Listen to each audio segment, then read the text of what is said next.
I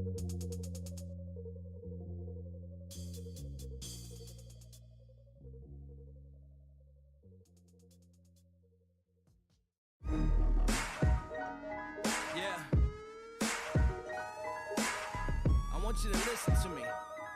Now pay attention. Welcome to my sideshow. Enjoy the free admission. The drama club isn't accepting submissions. Done with all that bullshit. This family's nothing to fuck with. Unless you really want it, then we'll add you to that hit list. Hey. I gave in. I was hell-bent. I still lost you in the end. I take 2 sets forward and I take 3 sets back. You can hear the contradiction. Maybe I really am a psychopath. The meaning in life, it's not a secret that you keep. It's days and weeks of feeling weak, no sleeping and repeat. Lose your mind and then you find it and get buried underneath the happiness, the pain, and you be getting no relief. What the fuck am I saying? All you faggots paying attention. God blessed you with ears, but you idiots never listen. I guess in what I'm saying, since there is no comprehension. My bleeding heart fell apart, let it be your intervention. Lean back, and relax. Take another hit, headed for a relapse. Lose your mind with me. Lose your mind with me. Lean back, come on, get relaxed. Take another hit, headed for a relapse. Lose your mind with me. Lose your mind with me. I sit back and I reflect and I think about the past. It's set in stone, I have to view it through the glass. Made a lot of mistakes, I'm learning to adapt. I sit alone and overanalyze the aftermath. No straight and narrow, always seeking out. There is no Odyssey link tonight. I couldn't. I don't know. Sometimes it works great. Sometimes I can't get it to upload. I just keep putting it in over and over and over again. It won't save or some shit. I don't know. A little trip down memory lane, it's as real as it gets. Sometimes I scare myself from what I really might do. I keep telling you, I've got a couple screws, but you refuse to believe the things that I saw. I didn't realize I've been sick, and then I was fucking around trying to get everything ready for game night. I didn't even realize Em was live, but I went back and watched it.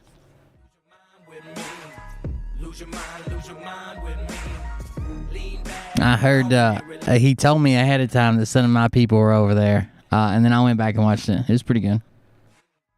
Lose your mind with me. I am back, I am better than ever. I survived a little storm and kept my own shit together. But aside my desperation, I was seeking desperate measures. There's a change up in the scene. Welcome everybody. We're actually on Cold Beer Confessional and Cold Beer Condemned. Both channels are live. Because coldbeer.live is still going to the old channel. I haven't changed it yet because I don't know if I want to come back to the bigger channel, just because it's a target, man. They keep reporting that shit. The smaller channel is less likely to get reported.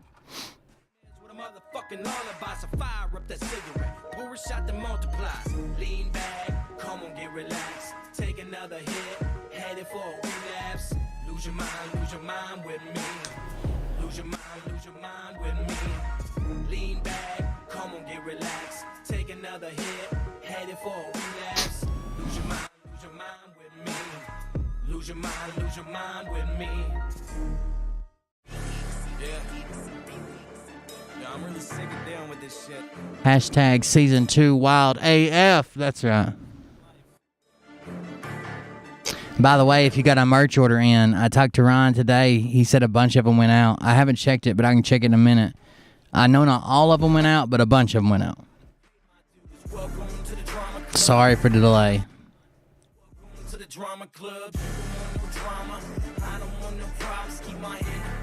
Yeah, Dwayne, shoot me an email. I got a Telegram, but you have to request access through an email because I give everybody a one-person code, basically.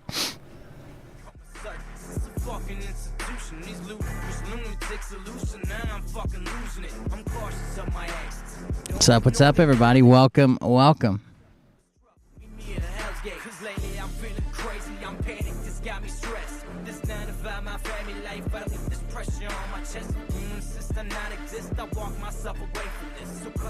Yeah, they're all trying to shift blame now, but they should have been calling these people out way before Dallas. Why are we calling them out after Dallas? You knew that wasn't coming. Anybody in their right mind knew that wasn't coming, dumbasses. above the water, keep my feet above the bottom. I done paid my dues. Welcome. We're gonna watch Prime Minister's explanation of it, so we'll see how that works out. I don't want no problems, keep my head above the water, keep my feet above the Somebody, I don't know if somebody reported my Facebook or what, but they wanted a picture ID the other day. Maybe they're just tightening up security. I don't know. Hey, everybody. Welcome. Just getting ready to get started.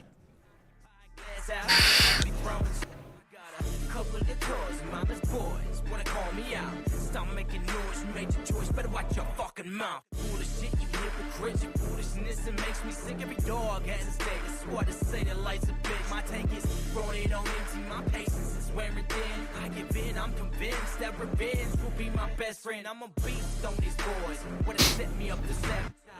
They don't arrive, ain't no reason for the triage. You can't find me on Telegram. You have to send an email to the email that's on the screen up at the top right corner.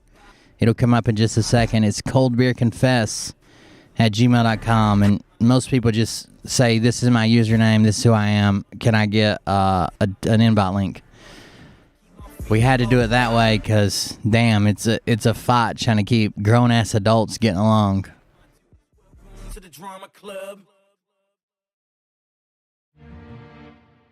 That way I know Who joined when and with what link? and if for some reason you get banned, hopefully I can keep you from joining over and over and over and over and over again. There's a hole in my heart where love for you used to be. Careful what you wish for, 'cause now it's just a memory. It seems that only evil seeds flourish in this family tree. I'll never understand you. Your motive is a mystery. I put a full folding table in the van, boys, and now we got room for game night, I think. I still got to work out the camera hookups, but after that, I'm hoping I can play with an actual game board. Should be fun on Friday. Yeah, check it out. Here we go, guys.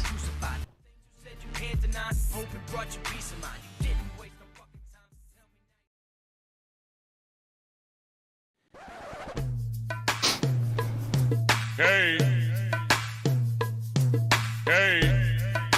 Teach me how to ducky. Hey. Baby like, What? will you teach me how to ducky? You know why? 'Cause all my bitches love me. All I need is a beat that's super bumping. And for you, to back it up and dump it. Pump it out. Put your arms out front, lean side to side. They gon' be on you when they see you hit that dougie, right? Yeah. Ain't nobody fucking with my bro from Morningside. He go by Bubba and he hits the dance with thunder. Teach me how to ducky. Teach me how to ducky. Teach me how to ducky. Teach me how to ducky. All my bitches love me. All my bitches love me. All my bitches love me. You ain't fucking with my ducky. Break it down.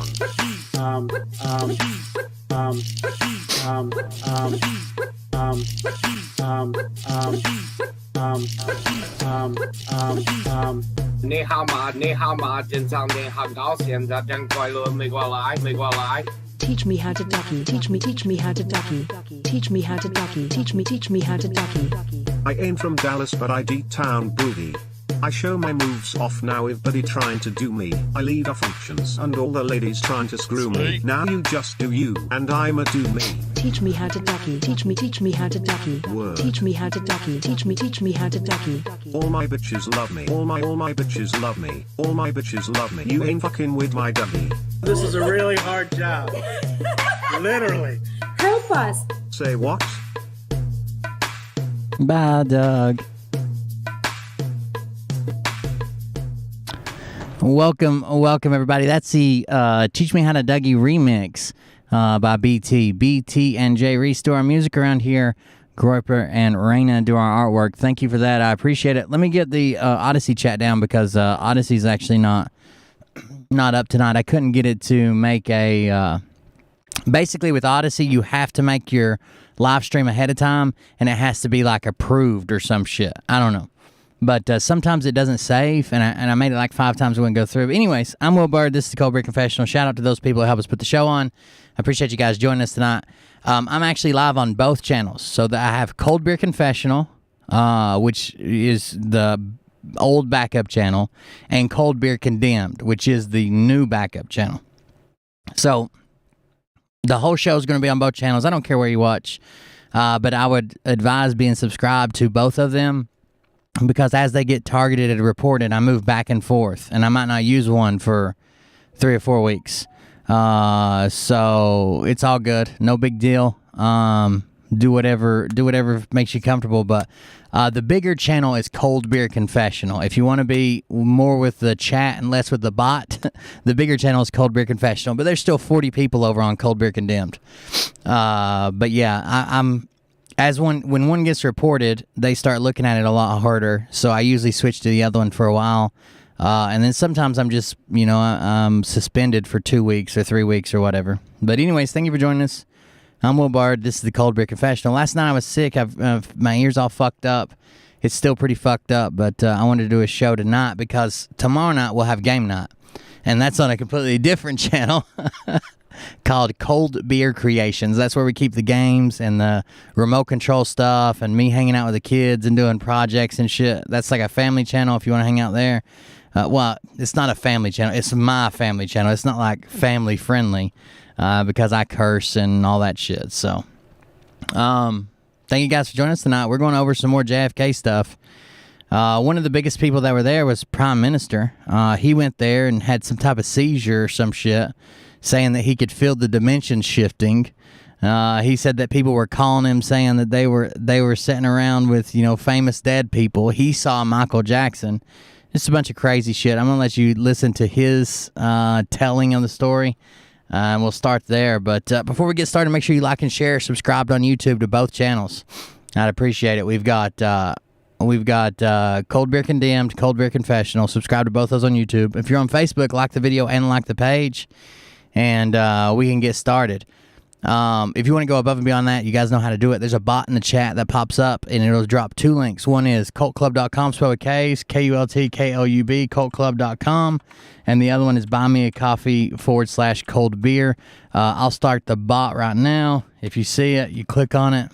You're more than welcome to donate. Leave a message. I like to laugh. Though that one, and the GoFundMe. We've kind of changed the route we're going with the GoFundMe right now, but we'll figure something out. And game night is tomorrow. There'll be no regular show tomorrow. Game night is tomorrow. So yeah, you can check it out. Cold Beer Creations is the game night channel. Yeah, here we go. Let's check out this first. Video. We'll start with Prime Minister. Let me get up the display capture. There we go. I'll move it around and straighten it up a little bit. Make it a little bit bigger. Oh, it's on the wrong monitor anyways. I guess where I moved it around. Give me just a second. It's display 2, I think. No, display 3. Must switch them around. Anyways, there it is. Prime Minister doing his video. This is a video from 17 hours ago. PrimeMinister.com, latest intel drip from Dallas. Here we go. Jesus. Salute all the pages worldwide. Whew. You can't hear me? Don't ask why he whispers. I have no idea. Let me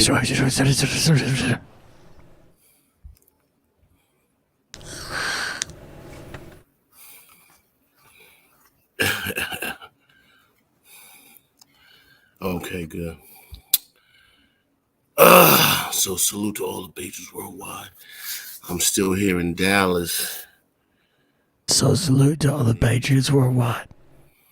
In Amazing Time 5-5. And shout out to the crew. But listen, incredible. Incredible. I'm going to be very vague. Incredible. Because I know they're going to delete my channel if I go into this too much. So try to read and interpret, who I'm talking about. When I don't know. His neck chains sound so fucking cheap and hollow. It's like if you took like a kid's toy, like costume, not even costume grade jewelry, but like kids plastic jewelry, and started clanging them around. Ting, ting, ting, ting. So I don't know what that is, but it sounds completely empty.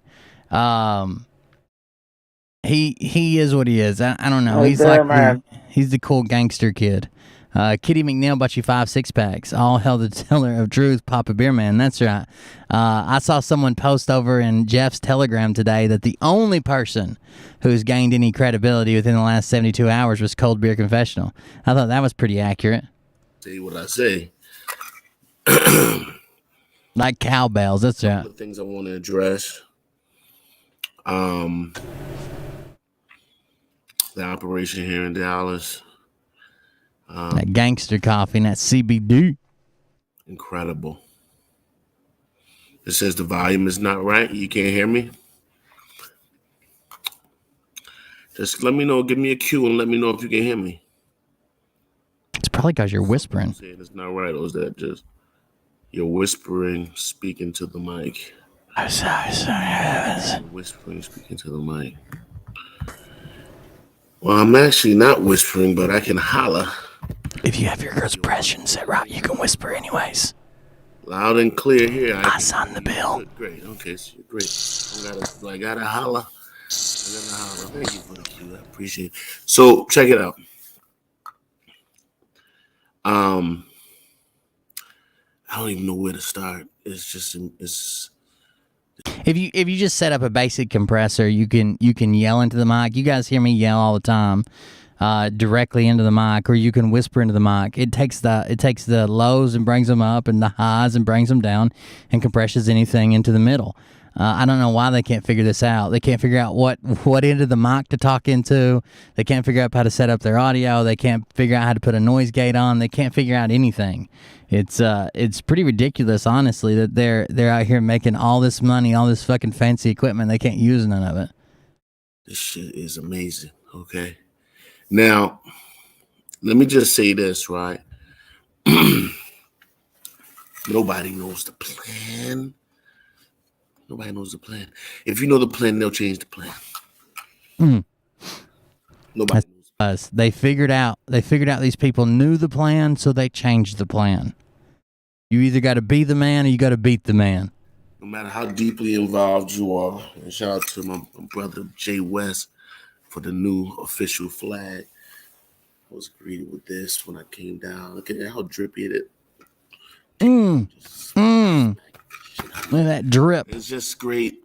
Who wants to bet which private school that Prime Minister went to?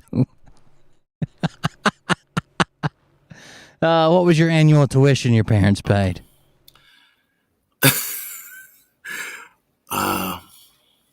So I wasn't really sure what to expect when I got here because he heard that on a rap song and thought, oh, this will be cool. I was getting phone calls like, yo, Prime, I'm sitting here with Tupac. Yo, Prime, I'm sitting here. We just took pictures with. I've actually donated back before the housing situation and back actually when I was on the road, I've donated to help people get their studio set up. I actually bought a mic one time and sent it to somebody to help them out, like creators I watch. But I would like to at least think they know how to use it. Like that's the problem, right? You ought to at least be able to use it. I mean, I don't understand. I don't know. Some of them's got $400. Like Jason Q has a $400 mic, and when it doesn't pick up, he turns it upside down. It says, "That it? That fix it? No? Okay." Freaking Robin Williams in Prime. I just seen Bob Marley and then like, oh, what? Prime, you gotta get down here. Gotta get down here. I rushed my flight. I hurried my flight up. Made my way to Dallas. Gotta get down here, bro. I was very had a lot of. He said Tupac, Robin Williams, and Bob Marley. That's what he was whispering sweetly in your ear, that those people were all in Dallas, so he pushed his flight up. They said, Prime, you gotta get down here. I then saw Tupac. He made a picture with Robin Williams, sitting here smoking a blunt with Bob Marley, a spleef. Energy, a lot of. Get that drip. Faith and a lot of expectation. Wasn't sure what to expect, but I knew I was going to expect something amazing was going to happen. Very interesting things that I'm going to address. Galactics, angels, and all this crazy shit. Mike Penny made it all over the fucking place, dude. I can't believe it. Basically, I guess an AP staffer picked up and ran the Mike Penny video. And when the AP picks it up, it made CNN, Rachel Maddow. It made Don Lemon on social media. It made a couple of the late night shows. Those idiots made it everywhere. Get this going on. So he saw Michael Jackson. Night I got here, it was late. So in the morning, I woke up and we walked over to the plaza. We walked over to the plaza and it's all these people out there, right? So they're all out there and they're telling me, yo, there's celebrities walking around, you know, these stars that went missing years ago or they died or whatever. And they're all walking around, you know, in the plaza area. Just listen. What are the chances, honestly, like if we just stop to figure this out and we just use fucking everyday math? You don't even have to have the numbers. Let's just say highly likely, likely, unlikely, highly unlikely. What are the chances that one person who died years ago is suddenly in Texas for an event that didn't even fucking happen? That's either unlikely or highly unlikely. Now, what are the chances that everybody that was famous that died years ago made it to an event in Texas that didn't fucking happen? You can't even register that shit. What are y'all talking about? I saw Michael Jackson. He was in a disguise, but it was Michael Jackson 100%. Of course you did. I swear to God, I'll explain that later. Okay. So when I get there, the first thing, I'm gonna be honest with you, and shout out to all the patrons who watch my videos and you know and all that. You know, I was really surprised by that. You know, and a lot of people were telling me, "Prime, you know, people gonna want to talk to you, this and that and the third." And so I was just blown away. You know, all these people were telling me, "Prime, you know, sit your ass down." This shit was funny as shit. You know, so I met all of these patrons from around the world, diverse groups of people in different. Well, he swears by the fact that he saw Michael Jackson.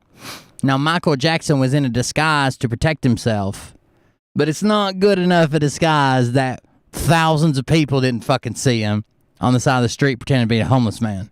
It's just good enough to fool the deep state, not good enough to fool the QAnoners. Races and ages and colors and that I was able to meet. And so that was incredible. Truly was touching to finally see some people and shake their hand and they're telling me what they feel and this is what, you know, thank you. And I feel like you stole a bunch of people's money. My day doing that. Like it was just, there was no way I could go. It was just so many people and they were everywhere. Where do I start, man? This shit is crazy. I don't know where to start. Okay. But let me just address the 1229 over there on the roundabout. We were all there. And when I got there, I began to have a very strong feeling like there was some type of interdimensional shift happening. It was very powerful. It just seemed like a timeline shift was occurring. I'm on both channels, Jetflex. You can go to either one. At that moment. I don't know if you've ever seen the movie Back to the Future. And in Back to the Future, it was all about time travel, which is obviously. So he's going to give a recount of when, I don't know if you guys have seen these crazy pictures, but basically negative 48 come to him, and it was like he was hit with like Avatar, the last airbender, and he like flew back and threw his arms up and fell to his knees, started rolling back and forth on the ground and shit. People were laying hands on him. I heard people chanting, light as a feather, stiff as a board. He began to levitate. He almost got too high. They jerked him back down. Someone popped him like a balloon. Negative 48, of course, knew this was all going to happen. He was already tying a balloon animal that looked like Prime. And then as soon as the balloon popped, the balloon animal became Prime. It was just crazy. We saw a soul leap from the pop balloon to the real balloon. Yeah, should have been there. obviously based on the truth, and had a lot to do with Trump too. By the way, if you don't know, you should look into that. But they would tell him, you got to get here at 12 o'clock on the dot. You got to be here at this time, and lightning's going to strike and this time, because they have to reenact certain things to shift. No one has yet explained why they have to reenact, why they have to show you all this in Super Bowl halftime shows. They're showing you right what they're going to do. They're showing you that they're going to bring New World Order. They're showing that they're going to lock you up, and they have to. They have to show you. Everything happens twice. They got to reenact it. Someone bought you a six-pack. Thank you, someone. New supporter. I appreciate it. The timeline. And we Broses. From the past somehow to shift the timeline. And so I kind of felt like that's what was happening in a strange way. And I'm not sure if that makes sense to a lot of you. Incredible. By the way, there is actively a call right now from multiple channels that I cover that are now saying, since nothing happened, you need to, anybody who said something was going to happen in Dallas, tried to talk you into going to Dallas, said something about JFK in Dallas, you need to stop watching them. You need to stop. But what they don't tell you is that they reinforced that content, that they went on their shows, that they supported them, that they hopped on and said, hey, we're praying for you, we're all on the same team, that they aligned themselves with these fucking nut jobs beforehand. All those channels, you need to stop fucking watching too. They should have told you months ago, this guy's a fucking nut job. 6 months ago, this guy's a nut job. I wouldn't send my fans over there because I don't want that dangerous shit around you guys. I don't want his fans over here because that shit's fucking stupid. Makes us all look stupid. But instead, they tried to align. They tried to shake hands. They tried to build the Knights of the Round Table. And now they're like, oh, you shouldn't be watching those guys. Those guys are horrible. The fuck out of here. You shouldn't be watching those guys. It's affecting your mentality. Where do I start, man? I don't even know where to start. It was just it's so much things that's happened. But I'll tell you about Michael Jackson first, okay? I talked to about 5,000 people. We took pictures, 100 millions of pictures and pictures and pictures, and we talked and we laughed and we cried and everything. And then I started walking and I see Michael Jackson. I knew this was Michael Jackson because I've seen Michael Jackson in many disguises. You know what I'm saying? I used to think I was Michael Jackson. I used to think I was Michael Jackson. What did you just say? I talked to about 5,000 people. We took pictures, 100 millions of pictures and pictures and pictures, and we talked and we laughed and we cried and everything. And then I started walking and I see Michael Jackson. I knew this was Michael Jackson because I've seen Michael Jackson in many disguises. You know what I'm saying? And I know Michael Jackson. I used to think I was Michael Jackson when I was a little kid. Okay, so I knew. You used to think you were Michael Jackson while you were a little kid? Strike one. I knew that was Michael Jackson because of his shoulders and his stand. He has a certain shoulders and a stand, and he had the mask on that kind of, you know. If he was on a stand, that's called a display. That's a mannequin. If you mean his stance, still going to call you a liar. I could see it was clearly Michael Jackson. And he walked right up to the guy, and the guy said, Billie Jean is not my girl. They had him kind of like standing in a They all did a Thriller remake. It was an area where there was like this arch, and I think it had speakers in it. It was some type of like a arch, you know. It was an arch in Dealey Plaza, and he was standing inside of that arch, and a photographer was there like taking pictures, like he was some like local artist or something like that. And they were taking pictures. As soon as I seen him, I said, "Yo, that's Michael Jackson, yo. I know Michael Jackson, dog. I know Michael Jackson. Even without seeing his face, I know Michael Jackson." Okay, I used to have the glove, and I had the Jerry. When they said get out the popcorn, they thought they were going to an action movie. What they didn't realize is they were part of the comedy. And we all got tickets.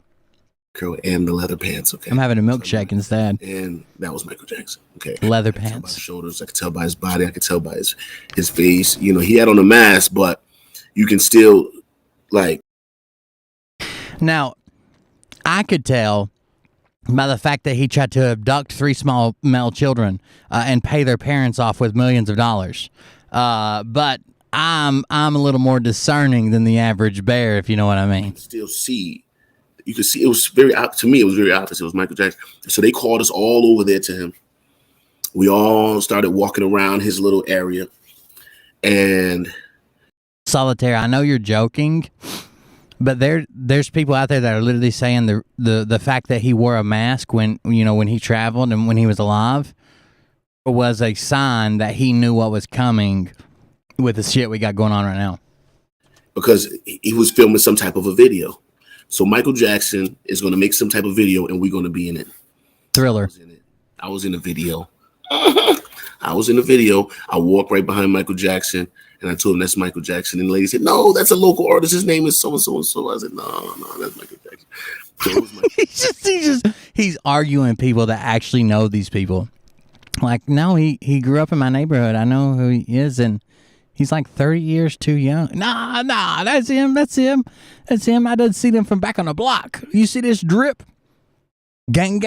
Jackson, but they kept their disguise. I believe I met another a Kennedy. You can't make this shit up. You know, these people. Oh, you can. Watch. I was at Food Kitty, the local grocery store, and you wouldn't believe it. You would not believe it. But Kirsten W. was there. This was back. This was current, but she had went back in time, and she was actually Chris W. She had an operation, and then Michael Jackson showed up, and Robin Williams was choking himself with a necktie while he masturbated. He ended up dying in the frozen food sections. I watched it. At the end of that, all the Kennedys were there, every one of them, all the way from Papa Kennedy. He used to make moonshine and fuck with the mob. But yeah, Marilyn Monroe, she was there. It was a strip tease. She had these sparkly tassels on, set off the sprinklers. We all had to evacuate, and then I lost them in the crowd. Hey, you can't make this shit up. You can't make this shit up. Sorry, I muted it. Alone, but some of the disguise. I believe I met another a Kennedy. You can't make this shit up. Oh yeah, you can. We're out there and talking to us and hanging out with us, and I mean, I can go into. I'm gonna leave that one alone, but some of these people are just amazing. They sit there and they talk to you about their family. I wish I was still in the shape I was in the military, like I wasn't fucking over here being tubby, as he said as he ate a milkshake. But if I was still in decent shape and still had a hind tight, I would just go get some earpieces and some friends that I served with. We would go rent a black SUV and then just start hanging out outside Mike Penny's house. We wouldn't knock on the door. We wouldn't do nothing. We would just make it extremely obvious that we were in a black Tahoe. We all had throat mics and earpieces on. We were all wearing the same suit, and we'd just be sitting outside on the street, just hanging out.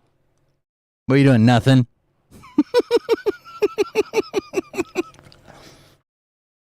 Hanging out, eating milkshakes. What are you doing? Can't disclose that with you, sir. It's a matter of national security. One lady I met, and she looked very much like a Kennedy. She seemed very Kennedy-like. And she explained that as a kid, the richest person in the world tried to kill her, and that she was rescued, and that she was brought to a compound where she grew up. She was kept there safe. And basically what happened, about to come out at the right time. Like, so all a few hundred QAnon supporters showed up and harassed homeless people in Dallas and made them admit to being famous movie stars and pop icons until they left for several hours in the rain.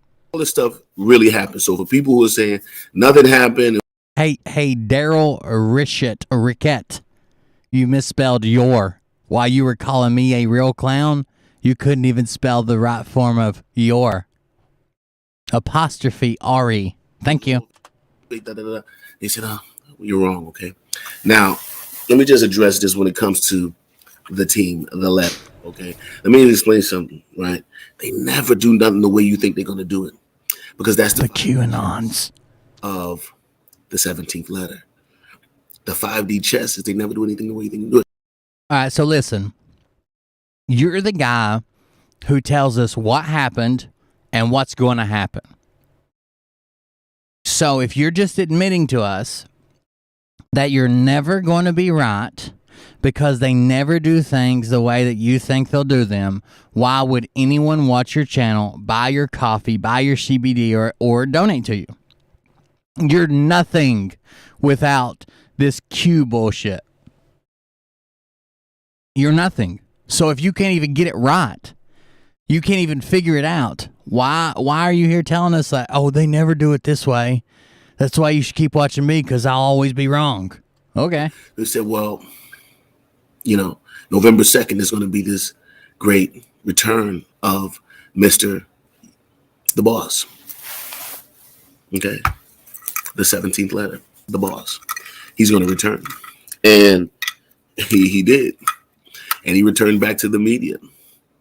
And he's on Forbes.com. He's on The Hill. He's on Washington Post. They're talking about him on every news platform around the world right now about Mr. You-Know-Who, Mr. The 17th letter. Okay. And that's how they work. Okay. And the event was many things happening. It was more than just. You hear how hollow his jewelry sounds? I mean, I don't have chains. I'm not trying to like fucking flex on him or nothing. I don't have no fucking chains. But why are you wearing like pop metal chains? It sounds like a couple crushed soda cans on a fucking string. It was the reveal. And sound like a just married car leaving the parking lot. The Rolling Stones concert, Michael Jackson performed there. I don't know what to tell you, bro. Michael Jackson, I truly believe, performed at the Rolling Stones concert in disguise as Mick Jagger at some point. Mick Jagger was Michael Jackson. Not that you wouldn't notice who Mick Jagger was. Mick Jagger was not. That was not Mick Jagger. Okay, that wasn't Mick Jagger. That was not Mick Jagger. And I know for a fact that somebody told me. Got Jeezys on the chain, and I don't mean Michael shit. Jackson was going to be performing at the Rolling Stones concert, and that Elvis Presley was. Wait, someone also told you that JFK was Jesus, and he'd be back today, or that day that you were down there. So why does it matter if someone told you that Michael Jackson would be performing at the concert? That was not Mick Jagger. Okay, that wasn't Mick Jagger. That was not Mick Jagger. And I know for a fact that somebody told me, somebody that you all know and love. This dude's a fucking smooth criminal. Michael Jackson was going to be performing at the Rolling Stones concert, and that Elvis Presley was going to be performing at the Rolling Stones concert. And we saw Elvis Presley. We saw him like clip. Oh, did you? Imagine. Bob Joyce at the Rolling Stones concert. So people say, oh, nothing happened. No, things did happen. You just ain't paying attention. You just ain't up on that drip. You didn't see it enough. You ain't got no drip. The world seen our message, and they fell once again into the world seen it. Letter. It's just a smooth criminal. Why don't you just beat it, dickhead? This is dangerous. Maybe you need to take a second to look at the man in the mirror. This is turning into a comedy instead of a thriller. It's time we heal the world, okay? Now they're running around and they're saying, that's all I got. And that's the setup. Juan taught us about this a long time ago, moves and the kind of moves and pretty much how they do things. And that's just pretty much what they do. And so that's something that you need to look into. Now, I don't know if he was playing Mick Jagger for sure. My guess is he was playing Mick Jagger. At least at one point in time, they could have had multiple versions. But I say at some point in time, Michael Jackson was on that stage playing Mick Jagger. That's what I. At one point in time, might as well been. Michael Jackson was going to be performing as well as Elvis Presley. If we're going to lie, let's fucking lie. Elvis Presley, we didn't see Michael Jackson because he was in the disguise, and then Elvis Presley was not in the disguise. So let me check the comments real quick. Hello, Prado. Me too. You said the green jacket, Michelle? I'm not sure what that means. She means she saw the Green Hornet. So,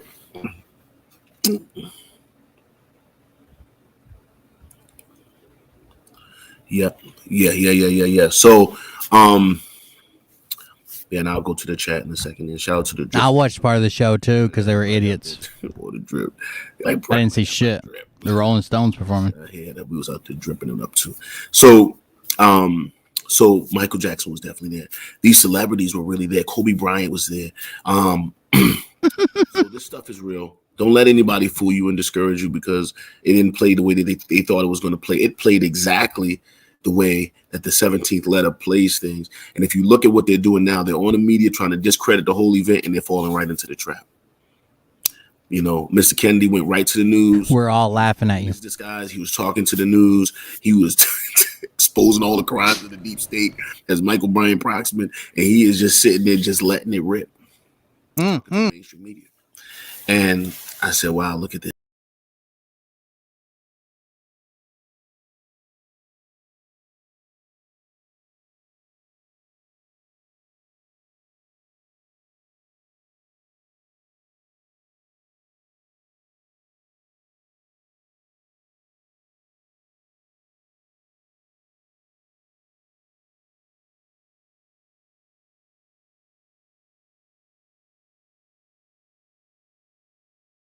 He said that I muted it while I was digging in this ice cream.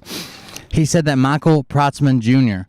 or Michael Bryan Protzman, well, that Kennedy went straight to the news. He told him about the deep state, and it was Michael Bryan Protzman. He still thinks that -48 is a Kennedy. He still thinks that the guy, the Archangel Michael, is also a Kennedy. He just happens to own an auto repair shop for 40 years, and then he retired. His son just accidentally has masturbation videos leaked online. And, you know, he hangs out with trannies down in Louisiana. So it is what it is.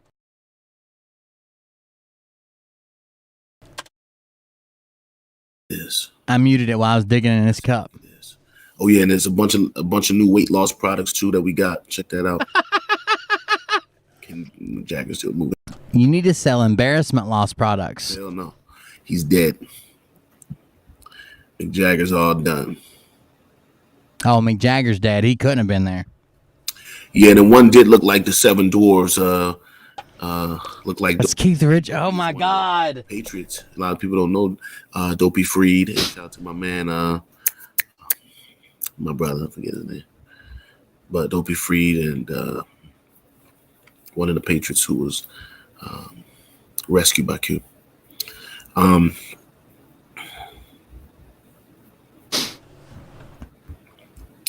They're literally talking about Keith Richards. They're literally talking about Keith Richards. They're like, oh, looks like Dopey to me. Can anybody say Snow White? Stop confusing yourself. Listen, I mean, I think it's great to be a decoder. I think some people are just confusing the shit out of themselves because they can't be content with the information that they're learning and they don't trust and they don't believe. What did we learn? What's up, Mark? You got to have more information. You got to get over it. You know, at some point in time, you have to believe. If you don't got it in you, just sit back and relax and wait for it to come out on TV. Just wait for the, you know, the military emergency broadcast.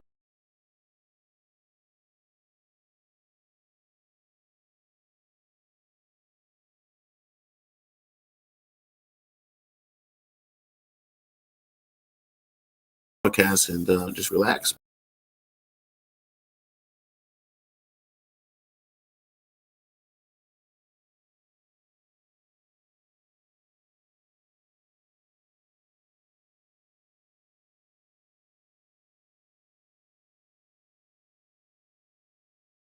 Damn it. I can't remember. I've never muted myself, so now I can't remember. I showed you guys a video once of how easy it would be to do mass psychosis on a population. And Johnny sent it to me later, but it was like how easy it would be and examples of like mass psychosis, mass hysteria on a population. And from that video, it's literally word for word like what's happening with the QAnon shit. We watched it one day. It's almost like an infographic video. It's been a while since we watched it. But we watched it, and it's exactly what's fucking happening with these people. Exactly. I'll see if I can find it here in just a minute.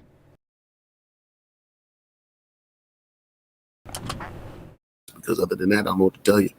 But it's plenty. I'm not muting it no more. The milkshake's done. Trump is in control of the military. If you don't know that, and you need to be aware of that. Trump is in control of the military. So who has the power? The one who has the power of the military. All right. So what you're seeing, Charlie says it all the time, is pantomime. It's just theater. It's pantomime. Charlie said it. It's pantomime. Trump gave us Panty time. Give us when it comes to the you know what, and that is the power of choice. Okay, so we have the power of choice. Okay, so we have to choose. And by the way, if you this tweet, I've seen this tweet several times, and a couple of people sent me this tweet too. This is the only tweet that I've seen that has any evidence that is not just a homeless guy. Okay, this is the only picture or video that I've seen that is claimed to be evidence that is not a homeless person. Here we go. This is what they got. Get ready, guys. Get ready. Big drops coming. Boom, boom, boom. Look right here. Look right here. Here comes the train. What's on the train? No, not that. Shipping containers for a shipping company. I swear, this is their best piece of evidence. The shipping containers, the Connexes on that double stack on that train going by, say Evergreen. But they were claiming that Evergreen wasn't even a real fucking shipping company. So now their evidence is that Evergreen is a real shipping company. I don't understand it. It's on purpose. It has to be. It's on purpose. It has to be. Look at that.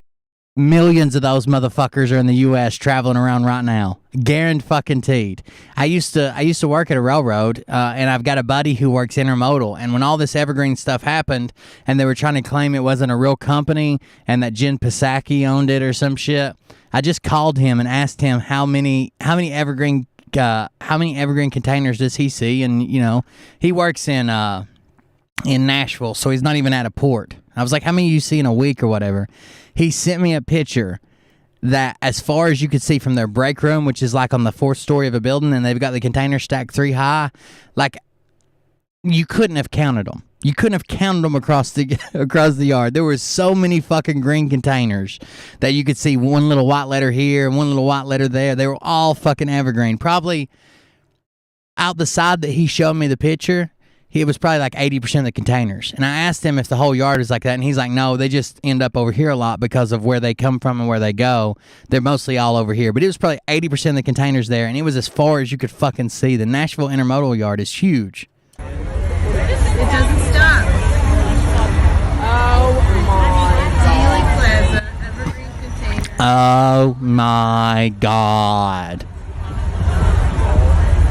This has to be on purpose. Janelle, are you seeing this? They just don't stop. Your boyfriend, Janelle. Only Mariah knows what that is.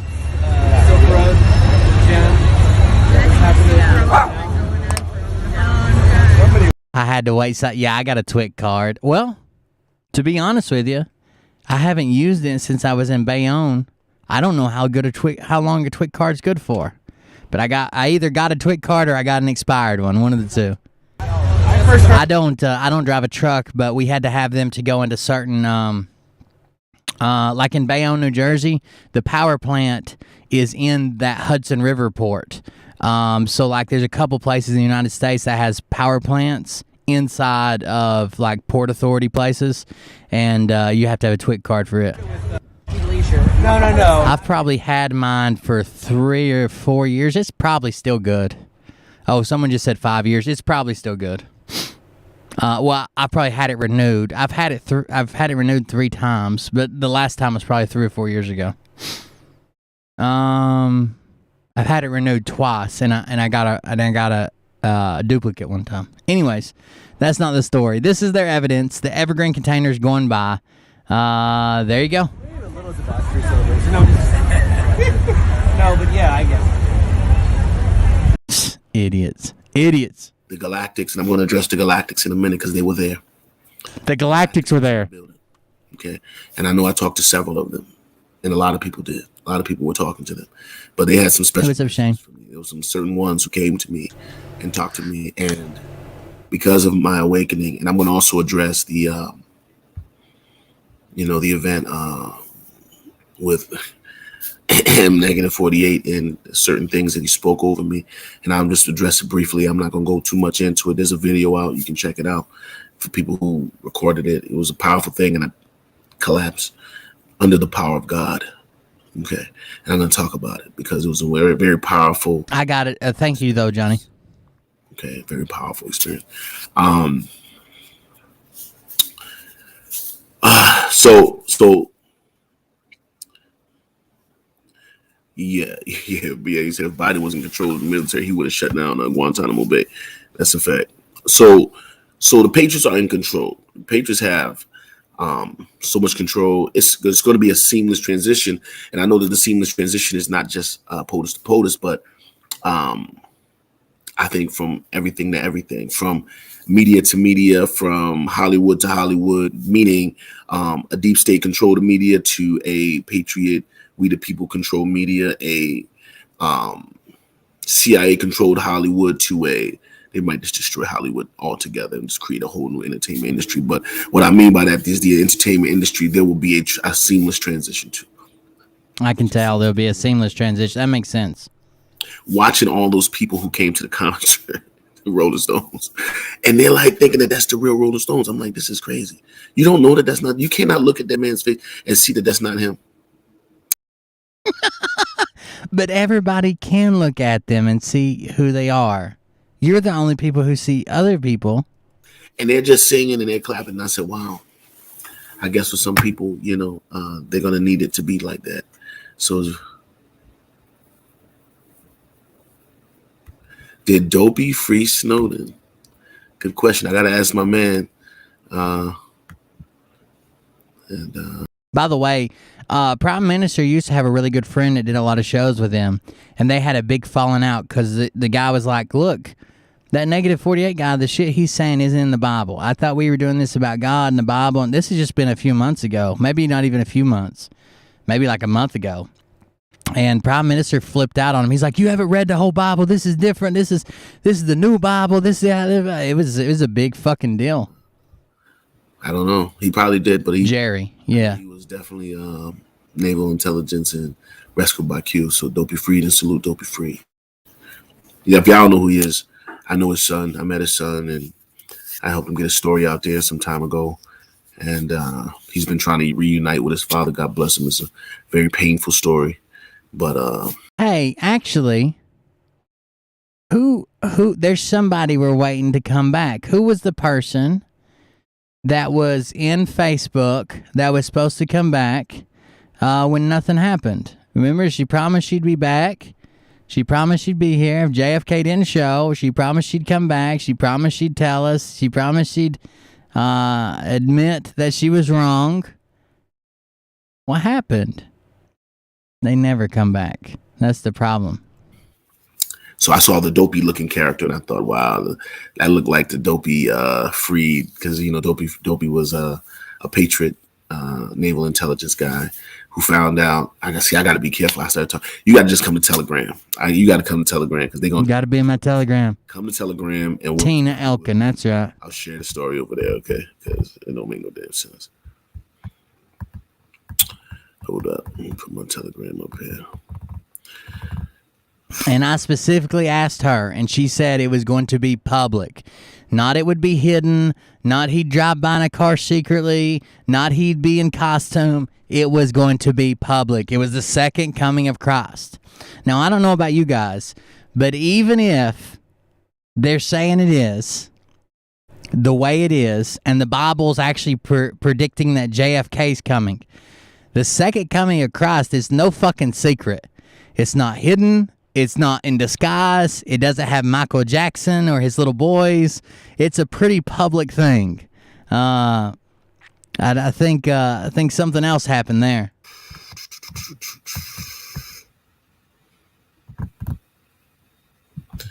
Yeah. Yeah, that's my Telegram. And I'll tell you all the story about Dopey Freed. His name is Dopey Freed. It was mentioned in the Q post, but I met his son, and but I'll explain to you that later. Met his son. And, perfect. But I saw the dopey looking character, and I said, "Holy shit!" Anytime I hear Tina, I think of Tina from Bob's.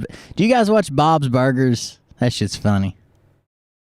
To be fair, Steve Mox, if Dale Earnhardt would have been there, you may have heard him, but man, he's the intimidator. You ever too fast? I don't think you'd be able to capture him on a modern camera. Shit. So that was a straight white hat operation. For people who don't know that, they don't understand Mr. Kennedy, aka the Invisible Man, and that's the way that they work. But it seems like the world is getting prepared for another boomerang from the 17th letter, and they were all talking about this group of people who are all waiting for the return of who, the 17th letter. I don't even like him wearing my flag like that at all. And so the sun will rise. It's really bothering me the longer we watch this. And the sun will rise. And it's an interesting thing. And of course, Michael Brian Proxman has Operation Sunrise on his Telegram page. And maybe he just likes to watch the sunrise, or maybe the sun is about to rise, or maybe we are witnessing.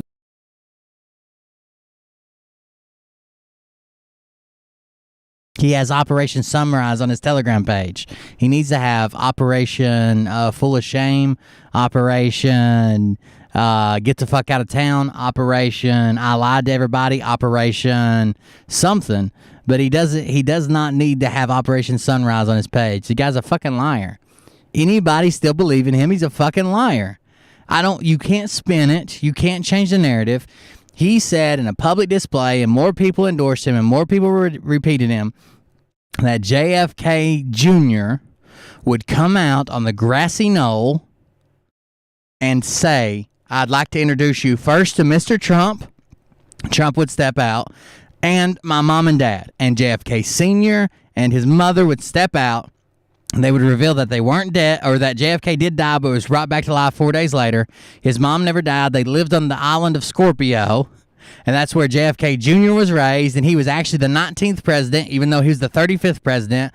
And president has to be passed from president to president, and he would name Trump president. Trump would name JFK Jr. as vice president. Trump would step down. JFK Jr. would take president, and he would name Michael Flynn as his vice president, and Trump would become the king of kings. None of that shit happened. I don't give a goddamn if you did see Michael Jackson. None of that shit happened. Witnessing the rising of the sun. SON, right? Let's see what happens. Where is the video? They're turning into some weird cult. What video are you talking about, bro? King Trump president. That sounds pretty good to me. I'll take it. What video are you looking for? Yeah, that's because the sun is going to rise. SON. Okay, as the sunrise, SON. McAfee just posted a sunrise. The problem is people that put out that this isn't true. I'm sitting here with 280 viewers. People that feed the narrative. Trump's coming back. He's been in charge the whole time. He's been Florida Air Force One, Air Force Two. Never Biden. Never. That's a clone. That's a JFK Jr. being in Dallas. I'm gonna be down there. Thanks for the Rolling Stones concert. They're sitting over there with 280,000. Just told you, sunrise. It's an operation. We were all a part of it. Operation Sunrise. By the way, all you people who always come out and said that Brad Barton didn't sell, which he did. He had a team of people in the chat waiting for people to complain about money or hardship or losing their job, and then those people would contact people through private messages. I know because I tested it 3 times. Contact you through private messages, try to sign you up for his pyramid scheme. But those people that came on and said that he never tried to sign people up, he never did that, you can throw that shit out the window. Y'all can kick fucking rocks. He's signing people up to it by the thousands right now on his Telegram publicly. He isn't even hiding it anymore. You see the flag is on the drip. And I have a new nickname. It's called Prime Minister, a.k.a. Slap the shit out of Satan, because that's what I do. Your story touched my heart so much last night, Prime. Very well. And it's one of my gifts. Fucking retards. Yes. Retards can't even figure out what YouTube channel they're on. The video of Michael talking. People have posted the video, you know, some crazy thing happened because I was out there for hours talking to the people, praying, crying. Every time somebody asked me a story about my grandmother, I start crying. Okay, I can't even help myself. I try not to, but I can't help myself because it's just they want to know. They see me wearing this all the time. They ask me, so I keep talking about my grandmother. I'm talking about the Patriots. They say, "Prime, thank you, making these videos." That's all I was doing the whole time for hours and hours and hours and hours. And Brad Barton is also signed. There's a bunch of people doing pyramid schemes right now, but Brad Barton's just suddenly started doing his public. Oh my God, and none of you retards can spell your. You are really something. Not your. It's not my really. I don't own a really that I plan on loaning to you. Your. Y-O-U apostrophe R-E. You took away all doubt. We could have just been curious of how dumb you were. Where's the boss? You know, talking about Mr. Kennedy, the boss. We were looking for him. Where is he? You know, talking about you call him Brian Michael Proxman, whatever. So you call, we're looking for him. Where is he? I said, okay, well, let me call him. So I get on my phone and I call him. He doesn't pick up the phone. Nobody picks up the phone. And then he didn't pick up the phone. Oh no, it's him. He's right there. I'm like, where did you come from? He touches me. There's all these people is there, and he kind of like starts to surround me with all these people, kind of pushes me into this middle of a big circle, and he just starts talking to me, man, and starts saying these powerful things. And he went into like some type of prophetic, powerful thing, and there was such a powerful presence of God. I'd never experienced anything like that.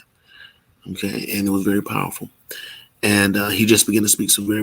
So Brad Barton is giving out its insurance information, but it's through his Team National multi-level marketing. You have to join his pyramid scheme to get the insurance. Powerful things. And I began to leave. I promise you that I was leaving this body. I was leaving this realm. What the hell does spelling have to do with having a job? I have a job. I can fucking spell. Saying these things to me as he was talking to me. And anytime I would look into his eyes, you know what I would see? Anytime I looked into his eyes, I kept seeing the galaxy, the space, and like I was seeing the universe. I'm like, man, I've never looked in a person's eyes and saw the universe. Real talk. Real shit.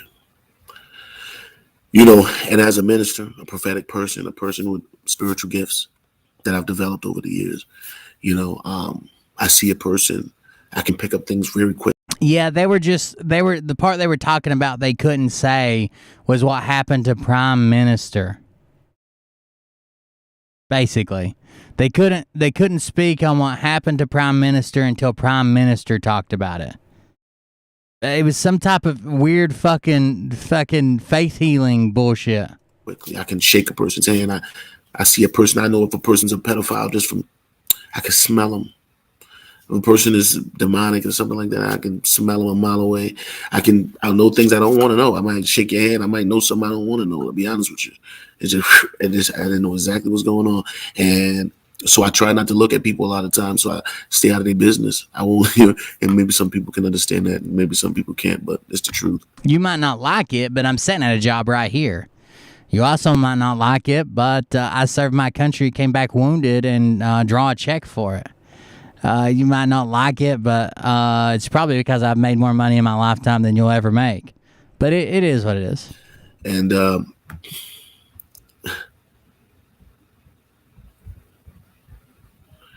let me get. That's what this dumbass just said. Internet enforcers. This guy said it too. Throw you off a cliff. And shout out to Wingo. What's up, my sister? God bless you, Wingo. Stop coming in my chat with the bullshit. Don't ask me who the hammering guys is. Just sit back and relax. You know. Stop asking. I don't want none of your quantum coin. I don't want none of your Trump dollars. I don't want none of your shit. If it's got quantum in it, I don't want it. Me, I'm not sharing anything that we were told not to share. So don't ask me to share. Just know it's coming. Are you kidding? Hater. I love these people. I've never had more engaging comedy in my life. I know you guys treat it like a drama or like a documentary, but I've never seen better comedy in my entire life. Have you seen that Roseanne Barr Kirsten W video? I watch it when I'm feeling depressed. Right. So let me just address this Prime. Do you know why Shelly from Negative Channel was crying, seemed upset? I believe, and I don't know. Because it was a joke. God bless her.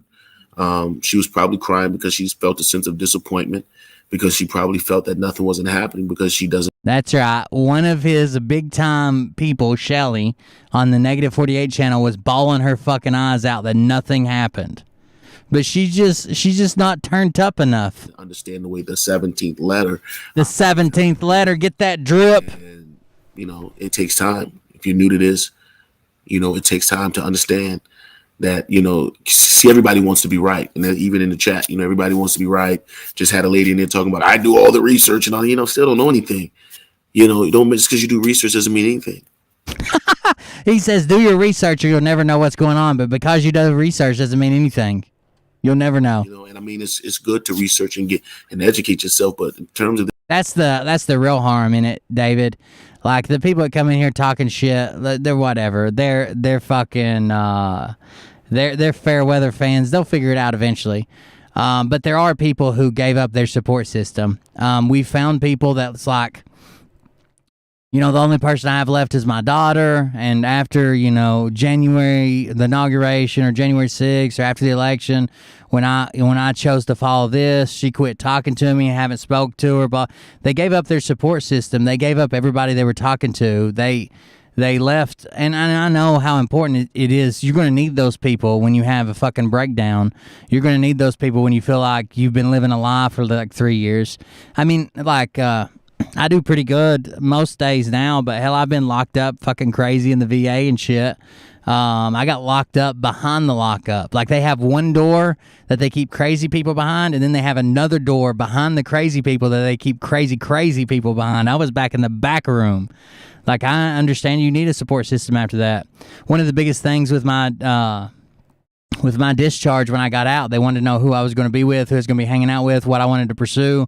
Not that they finally got my disability straightened out, that, I could do this or do that, and I needed to find an outlet, and I needed to do this. But all that depends on having people around you. Once you gave all the people up, which is a cult tactic, which is also their tactic. They ask you to give everybody up in your life. Anybody doesn't believe the same way as you got to get rid of. It's a cult tactic that they're using. You either, one, stay in because you don't know where to go, or two, you get out and you have no help. This operation, you don't know everything. I don't know everything. Nobody knows everything. I just trust. I have faith. So I don't have to know everything, but I know enough. And I know to shut the fuck up when it's time to shut the fuck up. You just got to watch the video. I believe Michael Jackson was performing at the Rolling Stones concert. Say, Prime, how do you know that? I was told that Michael Jackson will be performing at the Rolling Stone concert. Yeah, I got checked in for it was I don't think I could say it on YouTube without getting too censored, but like self-harm, they were worried about self-harm. They were worried about other outlets that I was using to chase like adrenaline highs. They were worried about a lot of things, and it was basically a few people reported me. A few people from the unit showed up. I wasn't dealing with stuff well. For a long time, I didn't deal with stuff well. It wasn't just getting locked up in the VA. After that, and still to this day, I have a real problem handling like actual So some of it's like actual anger. I have a problem handling anger. I've been getting better at anger, but I still have no grasp on handling surprise. Like if a surprise scares me, the first thing I go to is anger, and it doesn't calm down for a while. So I've had, I'll tell you about incidents I've had at red lights, incidents I've had at the local Applebee's, incidents I've had they called the cops on me at Walmart just the other day. It's not all the time just anger. It's just, it's not even really anger is my response to surprise. I feel like everything's life and death, especially when I feel like surprised or startled or scared. And I feel like I'm treating it like it's life or death, and I'm trying to help and keep everybody alive because I've been there and I didn't always do the right thing or didn't have choose the right option, and everybody else is treating it like it's nothing. And in reality, it is nothing. Like it's a fire alarm, or it's it's a horn blowing, or it's a loud noise, or it's a dumpster. And they're probably treating it the way they should be treating it, like it's nothing, like a trash truck's entering a dumpster. But to me, it's a life and death scenario, and you either need to listen to me now, or we're all going to die. And if you're not listening to me, then I'm very angry. But it is what it is. It's just something I deal with, and I can't help it. But Mariah will probably also tell you that there's been other times that I've kept this alive. It's come in handy a few times during emergency situations, during stuff that happened, during times that the person that it was directed toward was actually the aggressor. It's kept people alive too. It's just I can't turn it off. I wish I could turn it off when I really needed it. Turn it on, and then when we were just hanging out, I'd turn it off, but it's just always on, I guess. So that's why I believe. It's weird. And when I saw Mick Jagger in a disguise, I kept saying, why has he got this disguise on? Applebee's was the fire alarm. He had on a total disguise. Anybody who's ever seen Mick Jagger knows that wasn't Mick Jagger.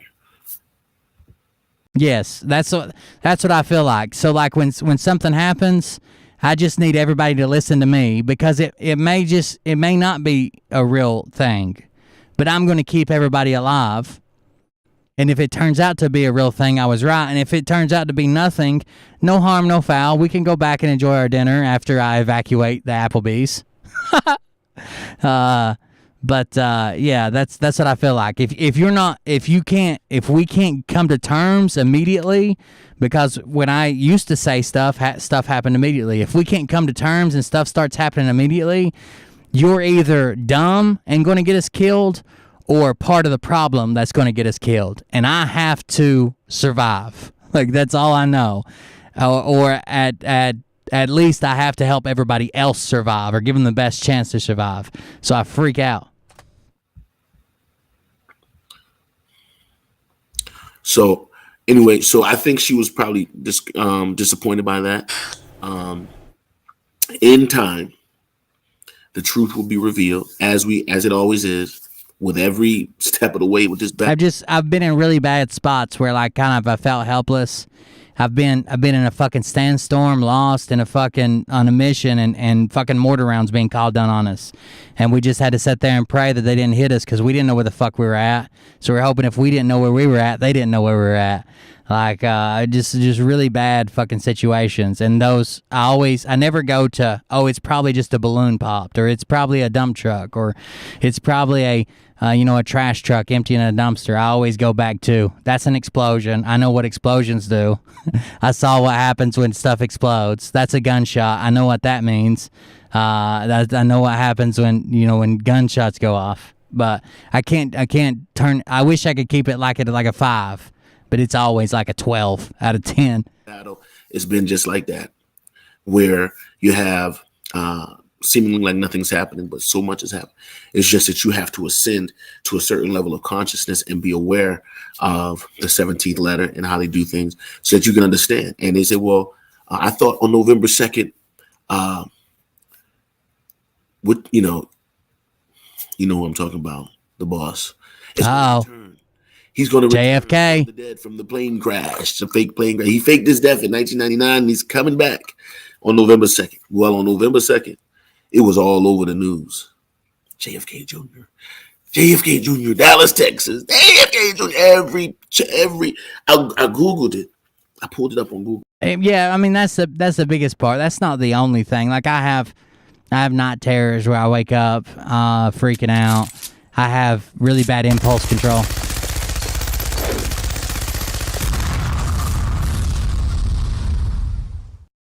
Oh, donation. Solitaire. Towards your first internet bill, if they ever hook you up. Oh, thank you, man. Actually, I didn't do a great job of explaining this. We actually have internet at the camper right now. The reason I'm still in the van is because once we got the computer out of the camper we have now, we realized how much we needed that room for like the kids to do homework and have dinner and stuff. So I'm still in the van, even though we have internet at the camper. We're looking, instead of buying a house the way the housing market's fucked up, we're trying to just buy a bigger camper and stay there for like a year, until we can find a piece of land and a house and whatever. So when we get the bigger camper, I think we might have room to put the computer back there, and then we would have Night News and stuff back, and I wouldn't be traveling back and forth every day. I could also, this is my dad's van. I busted a brake line on it. I could also fix it and drive it to the camper and then just be outside the camper. But thank you for that, man. I appreciate it. I think our internet's like $70 a month. I'll put that to it for sure. But yeah, I have night terrors. I have bad impulse control. Not like I have a buddy who his impulse control is like building shit, right? Or I'm sorry, buying shit. Like he just buys all kinds of shit. I just make weird spur of the moment decisions. Sometimes life and death decisions, and I think this will be fun. Let's try this. I've never drove into a creek before at 40. I've never been skydiving before. I've never done this before, and then just fucking have at it. But it's it's better than, like, I've got a friend who literally spent $40,000 in a few months or so. No, I'm sorry. Yeah, $40,000 over like 6 months on video game purchases. Like, that's pretty fucked up too. I mean, I'm not comparing it. Like, I'm not doing a dick measuring contest, but that's got to suck too. It puts his family in a bad spot, puts him in a bad spot. He's got to feel like he's not in his own control. My biggest issue, if I could take anything from it away, it would be my lack of concentration, which is one of the reasons that I have such a hard time holding a job. Like, I used to be a really good mechanic and a really good millwright, and now I get so frustrated and forget so much stuff. And I'm not sure if it's getting worse or I've just been fixating on it more. But like, I got lost driving around in a town that I've lived in for 35 years or 32 years the other day, twice. The lack of not being able to concentrate on something is probably the one. If I could take any of it away, I can deal with the anger and the emergency response that actually saves us sometimes, and the impulse stuff. But I can't. I'm smart. I mean, I don't feel like I'm stupid. I just can't. I can't concentrate on stuff anymore. And especially like if something throws me off, like my own dad's seen it. Like he knows I'm a decent mechanic, and I'll be working on something, and then a noise that I don't recognize will come on, and I can't even remember where I was at, what tools I had, what we're working on. Like, I just totally lost in the sauce. I can't get back to it. So maybe one day I can get rid of that. That would probably be the thing I'd take away. I don't want to get frustrated when I'm working on stuff, especially like with my kids around or working on stuff for like my family. I can't do that. And the first thing that came, Char's sick tonight. He's back. But that's how they operate. So it's a setup, and Juan taught us about this a while back. That is moves and counter moves. So you have to kind of pay attention to the way that they do things. Understand that, I'm not 100% yet, but it's coming. It's part of the system. So basically, unless you're like really fucked up, which there are people who are really fucked up, or you have like some stuff before you got in the service that, kind of fucked you up, which I'm talking like of sexual nature and stuff like that. It's kind of hard to get 100% right off the bat, You go and you apply and you get whatever you get, and then you start building off that. Like a lot of people go and the first time they apply, they get 0, but at least they're rated. Once you get 0, you can start building up. So I'm coming close to 100%, and it should be soon. COVID has slowed everything down, but I really just want to get to the next step, which is 80.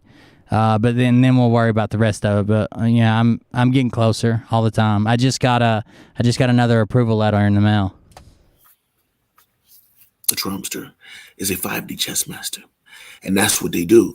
They set it up like that, and then they always come back with another move.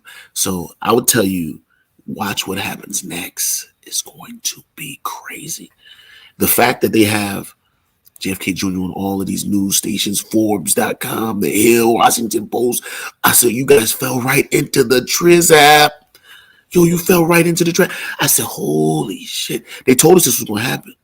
They told us this was going to happen. The trap was making them all look like idiots. Like this, they going to put it out there. That was a trap. That's happening right now. So people who think that nothing happened, you're totally wrong. Don't lose faith. Don't lose heart. Sit back, relax, and watch and enjoy the damn show. Whitney Houston's okay. See, I must have some Q in the building. Shout out to Wanda.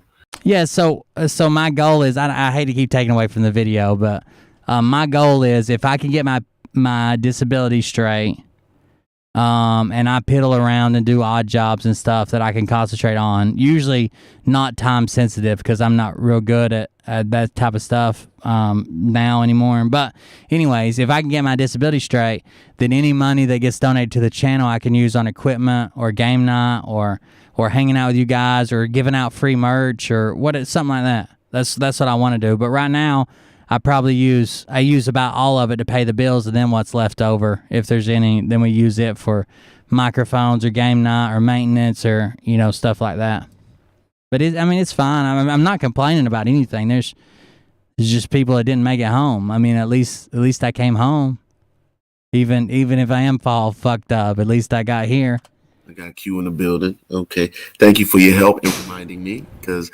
Yes, Whitney Houston. Whitney Houston was the backup singer. But Whitney Houston's daughter was singing at the concert. She was doing a face-to-face with Mick Jagger, who I think was Michael Jackson. And his daughter was certainly there. So I'm glad that you brought it up, Wanda. Thank you. Because I would have forgot that.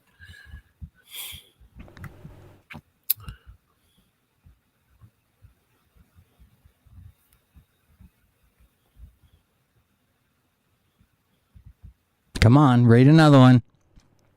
Don't ignore all the ones calling you a grifting piece of shit liar.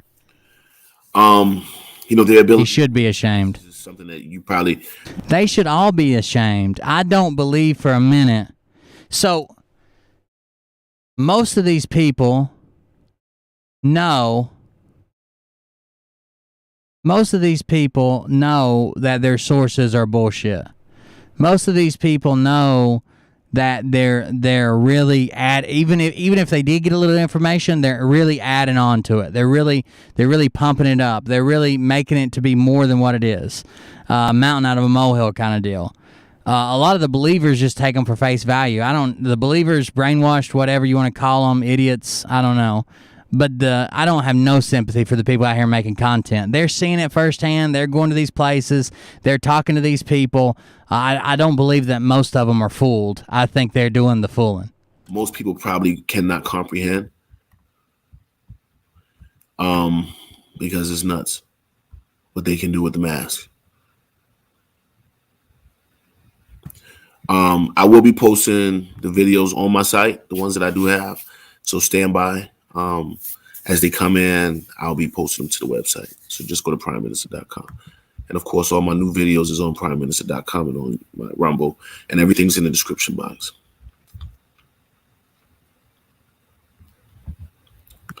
Oh yeah, Q Post 3206 from 2019 has a link to an article about Dallas. Yeah, you gotta send it to me.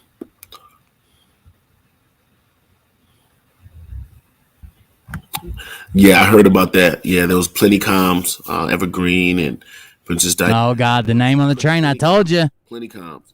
So yeah, I did hear about that. Thank you.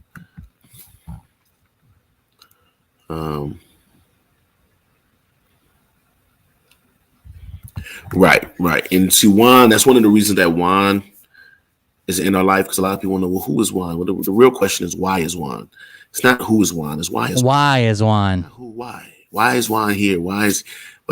He's here to explain Z is too. certain things, because otherwise people would lose faith very quickly if they didn't really understand the nature of the war and the play-by-play, the way it plays out in real time. And so Juan does that for us. He gives us the play-by-play. If they really believe the storm is upon us, if they really believe it's happening any time now, if they really believe quantum financial system, universal basic income, universal medical care, Trump's coming back to take care of all of us, and never do this, can never. Why do they take donations? Why do they sell weight loss supplements? Why do they take sponsored posts? Why do they have people pay for their things? Why are these things happening? Trump's almost back, right? You're going to have all the money you could ever want, right? You're going to be taken care of, right? Seems weird that you're out here selling fucking makeup on your YouTube channel and weight loss and CBD. Seems weird. Is this going to be on top of your Gasara money, your universal basic income from the Vatican gold tunnels? Asshole. Inbound. Jimmy D. Thanks for exposing Operation Trust 21. Yeah, man. I appreciate it, Jimmy D. Thank you for the donation. Thank you very much. You're welcome. I just try to put the truth out there. Or at least, even some of the stuff they claim, no, I can't 100% prove that they're right and I'm wrong. But I can at least bring you to the most logical explanation, which we all know by Occam's razor is almost always the right explanation. You might even, like I said when we first started this, there might even be one dead celebrity who faked his death. 14 of them, all in the same city, all dressed up like homeless people, all on the same day, at the same time, and you saw them all. Bullshit. And oh boy. And so yeah. But I met some amazing people, and right now the CBD market is so fucked up where it's really unregulated and everybody's trying to get in on the game. I would go to like a very, very, very trusted source. If not, try to get a doctor who prescribes like marijuana or CBD, because it's the same with Telegram. Right now, Telegram's the hot, unregulated site. That's why you have fake Denzel Washingtons, you have fake McAfee's, you have fake John Durham's, you have fake all of these channels. You have a real Brad Barton and a fake Brad Barton. You have a real Scott McKay and a fake Scott McKay. You have a real Jordan Sather and 3 fake Jordan Sathers. And all of those are selling Trump coins and CBD and weight loss and diet and this and that. They're selling all that shit because it's like the Wild West unregulated. Now, if they were on Facebook, I know everybody hates Facebook. I'm not saying I like Facebook, but if they were on Facebook, at least Facebook makes you verify you're a U.S. citizen. That's when you're selling shit. At least they make, not as an individual in marketplace, but if you post enough ads, they'll make you verify who you are. That you got a real phone number, that you got a real address, that you got a real this, that you got a real that you got a real profile picture. Anybody can be anybody on Telegram right now, and they could just be selling you shit that they never even ship. Or they could be selling you CBD and it come in like those fake marijuana cartridges that came from China that were giving everybody fucking that vaping disease, killing all those teenagers a couple years ago, right before COVID started. It was vape cartridges that came from China that were supposed to be pot, that basically had ammonia sulfate. When heated up, they had a cleaning product in them that melted your lungs. And people were just hitting them like crazy because the new craze was vaping pot through fucking THC oil. And instead of going to legitimate sources and getting legitimate shit, people were buying the shit that they fucking saw on Instagram and Facebook and Messenger and their friends and this person and that person, and it was killing people.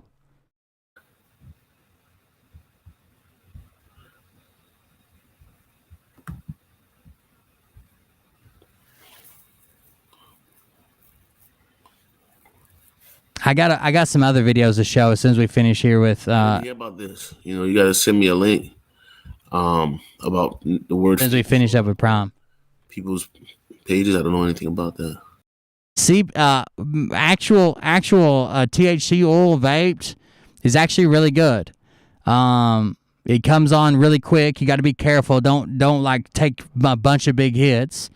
Take like one or two smaller hits and then wait a little bit because it comes on all at once a lot. But it's actually really good. It's probably less dangerous than the carcinogens when you're smoking paper or whatever you roll a joint in. It's actually if it's done right, I don't think it's bad for you. The problem was they were separating the oil with an agent that was perfectly safe at room temperature, but when you heated it up hot enough to smoke it, it turned into a deadly chemical. And because they don't have any regulation, FDA, this, that, and the other, no one fucking knew until kids started dying of it. Yes, I'm still in Dallas. I'm good. I'm so neither me and Mariah, like when I smoke pot, I get really antsy and paranoid. I feel like I told you about my PTSD, where I always feel like I've got to. I'm like it's always life and death. I feel like it slows my reactions, and then I can't react quick enough. So then I start freaking out.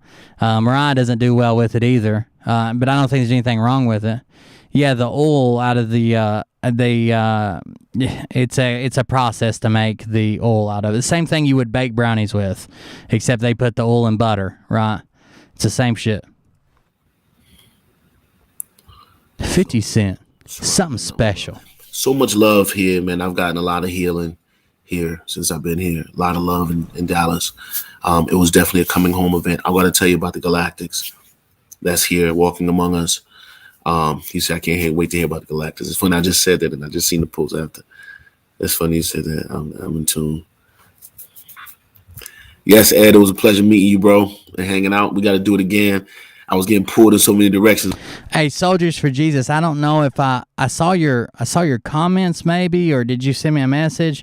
I don't know if I commented back, but I appreciate the support, man. I saw the messages coming through. I think there might have been comments on an older video. I saw them coming through. Thank you for the support. I appreciate it. But hopefully next time we can hang out. And shout out to all my brothers and my sisters here. I'm an old Cav Scout, 19 Delta. And then, but after I got slain in the spirit, because I passed out, I collapsed. I've never collapsed in the spirit in my whole life. There he goes. He's collapsed in the spirit. A negative 48 come up and thumped him on the head. The power of Christ compels PRYME, and he fell down. Autobots roll out. I think's what he said after that. I don't know. I missed part of it. Their hands on you, they put their, and they pushing you down. They're trying to make you fall on the ground. I ain't never fell down. I'm not getting on the damn ground. I told them I'm not getting on the damn ground. Well, I'm gonna get on the damn ground and fake like I'm on the floor. They be on the church. They be faking. They be laying down. And ain't nothing wrong with you. You just sitting there thinking, and you can get your ass up. And ain't nothing wrong with you. And he's can I borrow 50 Cent? That's what he is. He's that guy that never has money, but always at the snack machine. Can I borrow 50 Cent? Brian Michael Proximate Ham spoke some powerful things, and boy, it was like out of this world. I felt I left my body. I felt like I was. I don't know. I felt like I was.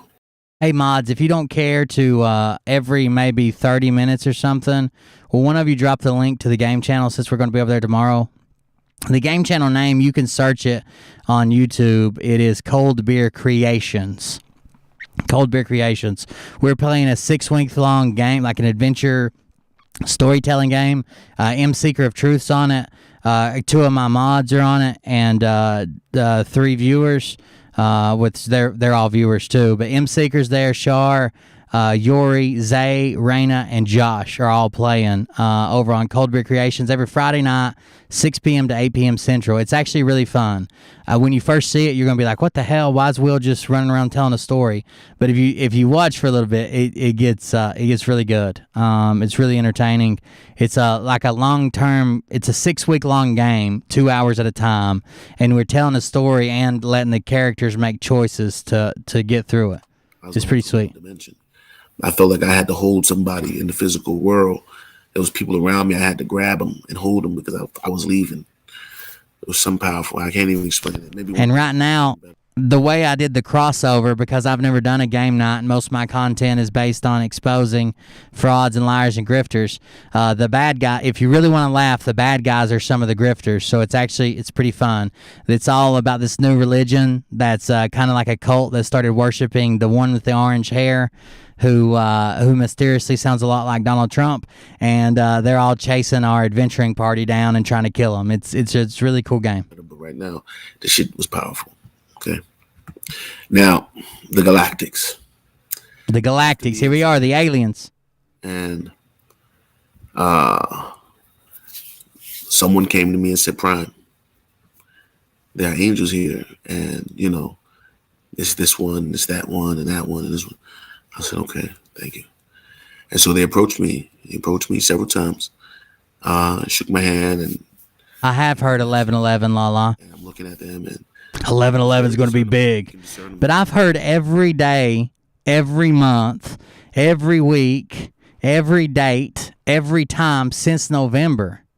I was sick of it after the first one when I saw some people manipulate. When I first started this, when I first started saying, hey, somebody's got to cover some of this, there was a really bad video about the contest that happened in November. And it was bad on its own, and it stood on its own as bad, and it should have been addressed. But instead, people took that video, they only showed portions of it, they showed the worst portions, and they spun a narrative to make it look worse. Then the media picked it up and said, oh, no, it's not this, it's not that, it's not this, it's not that, it's not this, and completely ignored the validity of the actual video. Instead, they took the claims of these idiots and used it to defeat the actual video, which had very legitimate questions that needed to be asked. And it kept getting worse and worse and worse. And then someone sent me the Scott McKay video where he was giving out Purple Hearts, the one of the most highly respected awards in the U.S. military for people who are combat wounded or killed in action. And he was giving it out to his friends for violating terms of service and getting kicked off a platform. And calling them heroes and digital soldiers. He's even said that the actual war-fighting soldiers from Afghanistan, Iraq, they're home, they're fine. We know that's not true. Look at the suicide rates. They're home, they're fine. We're the real soldiers out here on the battlefield, and we lose our income, and we lose our fan base. We lose just as much as soldiers who earn the Purple Heart. And it was disgusting, and since then, I mean, it's been this, and we do multi-level marketing streams, we do faith healers, we do a lot of fun stuff when I get tired of all these idiots. I don't want my channel to die when these idiots disappear. There's lots of people we can make fun of. I mean, criticize in a constructive way, YouTube. And see that we were in a very biblical moment. And then after that, JFK Jr. has been supposed to show up for years, actually. I've heard it. I've heard JFK Jr. will be back every year since President Trump took office. I guaranteed. It's usually on the 4th. I've also heard it on Veterans Day, and I've also heard it on President's Day. And I also heard it on the day he died. I can't remember when it was, but people would say, like, this is the such and such anniversary. He's coming back this year. Another lady approached me. I didn't see Jay Hine Ashbury. And I almost blew her off. It's a funny thing. Not in a disrespectful way. I just, you talk to so many people after a while, you just kind of want to just find a little corner and just, because so many people. I haven't set the donate box. Can you post to buy me a coffee? Yeah. Just as much as I guess you appreciate me. But to be honest with you, make sure you're not on Top Chatter. It won't show. Crowd and people wouldn't notice me like that. But people was noticing me. Buymeacoffee.com/cold beer. And praying with me and say, for some reason, it's the bots aren't posting to Facebook. It's probably because I'm signed into the backup account from where I was banned. But you can see them on the screen. Buymeacoffee.com/cold beer. That's the one you need to use from Facebook. It was all day, and it was wonderful. It was beautiful. So when I saw the lady, I was almost kind of like trying to just say hi without having another conversation, because every conversation drains you more. Every time you give a hug and you pray, or you get weaker and weaker and weaker because you're just pouring so much out. It was so many people. It's hard to even explain. I can't even explain it because it's unbelievable. It was like nonstop the whole entire time. If I leave now, it probably would happen right now. It's crazy. It's beautiful, but I've never experienced anything like that. And but anyway, as I'm talking to the lady, it became very clear. Oh, she wasn't from this world. No way. And she had a very good message for me too. And we talked, and I understood. Okay, when you're talking to somebody from another dimension, you got to just listen a little bit. So we're listening. I'm listening. I'm talking, and I'm understanding that, you know, what's happening here. And I shared this with the gentleman, and all is well. Got angels all around me. Angels all around me. And I'm blessed. I got angels on these chains, and that don't mean shit. Cause one of Jesus' knees can't bring me peace, so I need just a little bit of... No. One of Russell's knees, it's on. I let my nightmares go. I put on everybody that I knew from the go. I know hoes that was frontin' when he knew he was broke. They say, damn, easy, you ain't know us no more. You got that big chain, homie, and you just changed, homie. Okay. The nation's Sorry. strong. I get carried away. And what else? So much stuff happened. You know, I've had many angelic visitations in my life. I've never talked to an angel like a peer. I think Jim Caviezel may have. I think Jim Caviezel is probably Hey there, man. Bougie 49 bought you 5 6-packs towards your internet bill. You may not. Thank you. I appreciate it. I appreciate it very much.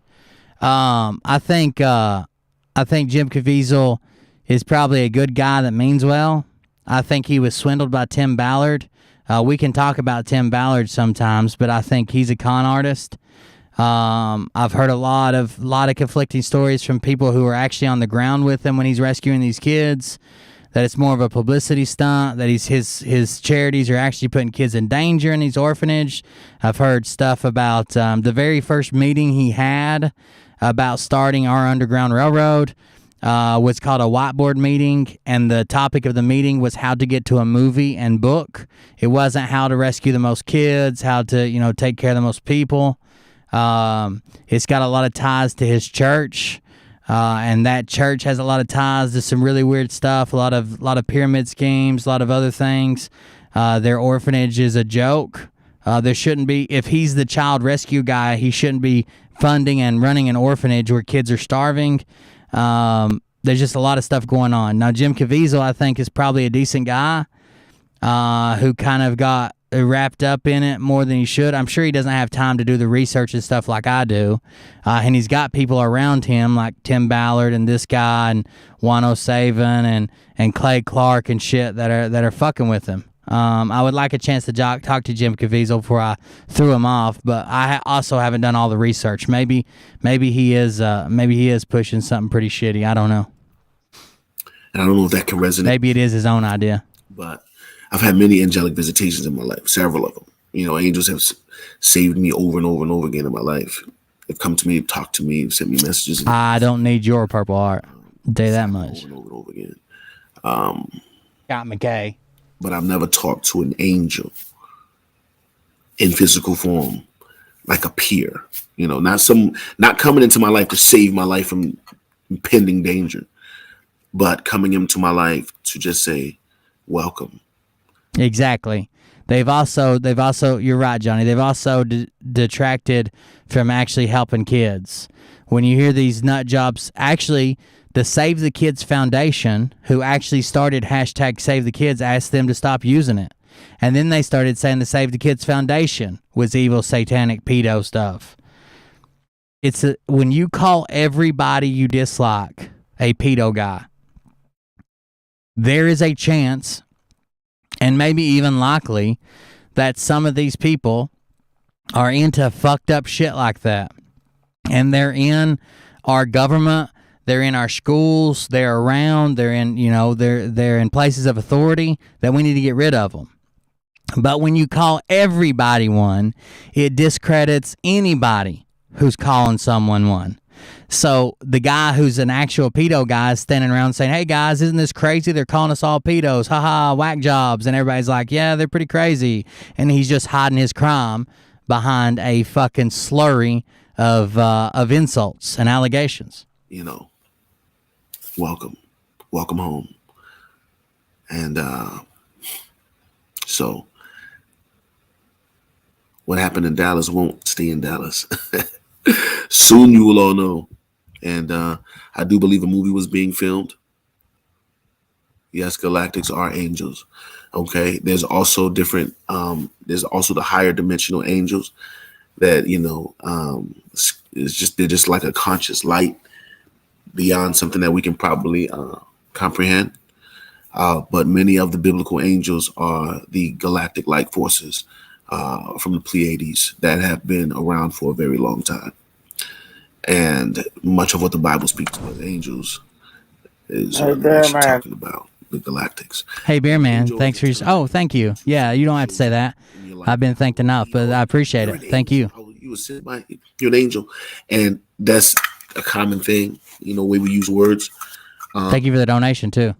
But many of what the Bible calls the biblical angels remained a mystery because we didn't understand these things. So we say angel.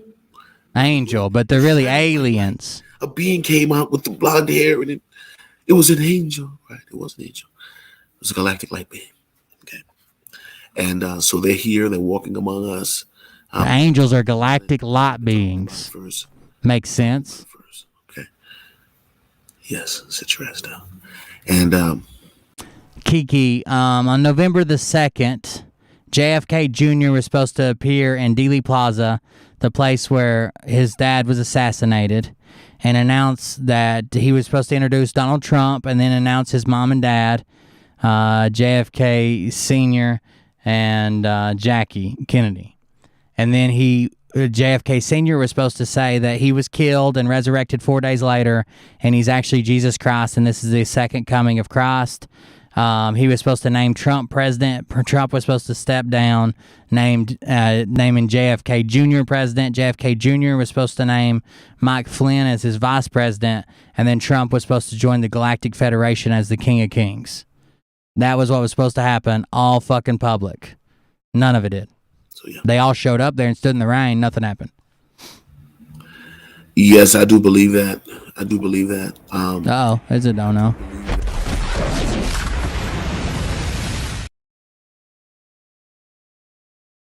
Dirty cow gal. So we are running out of fools worth laughing at?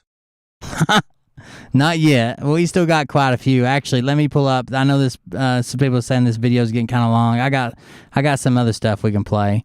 Let's do this one first because I've heard 1,000 people mention it. This is if this goes down on YouTube, don't worry, I'll be right back up. But sometimes NBC is they're real sticklers about this. So give me just a second. This might go down. That's not right. Let's do copy link address. If this goes down, it'll be right back up. I had to play it for a few minutes. And we're told that we're going to happen. We were told going to happen, guys. Mm-hmm. Told by who, Q? How many times does Q have to be wrong before they realize he's just making stuff up? They don't even know who he is. Maybe I'm Q. You ever think about that? It's not out of the question. If I was, this is exactly how I would do it.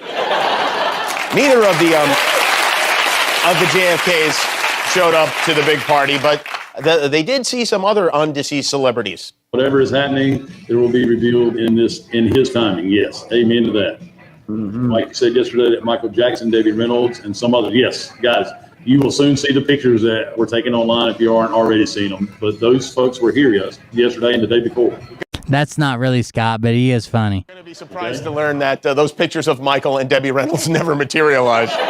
Nor did Kobe Bryant and Dale Earnhardt, who were also on the list of expected guests. But there were sightings of Robin Williams and Tupac rising from the dead in Dallas. This must piss off Jesus, right? I mean, you can't just go. Yeah, I've seen Tommy Illuminati before, trust me. So that's where they made it on the Jimmy Kimmel show. If you give me just a second, I'll grab the other one, which is where they made it on, hold on just a second. They made it on Rachel Maddow. Give me just a second. Here.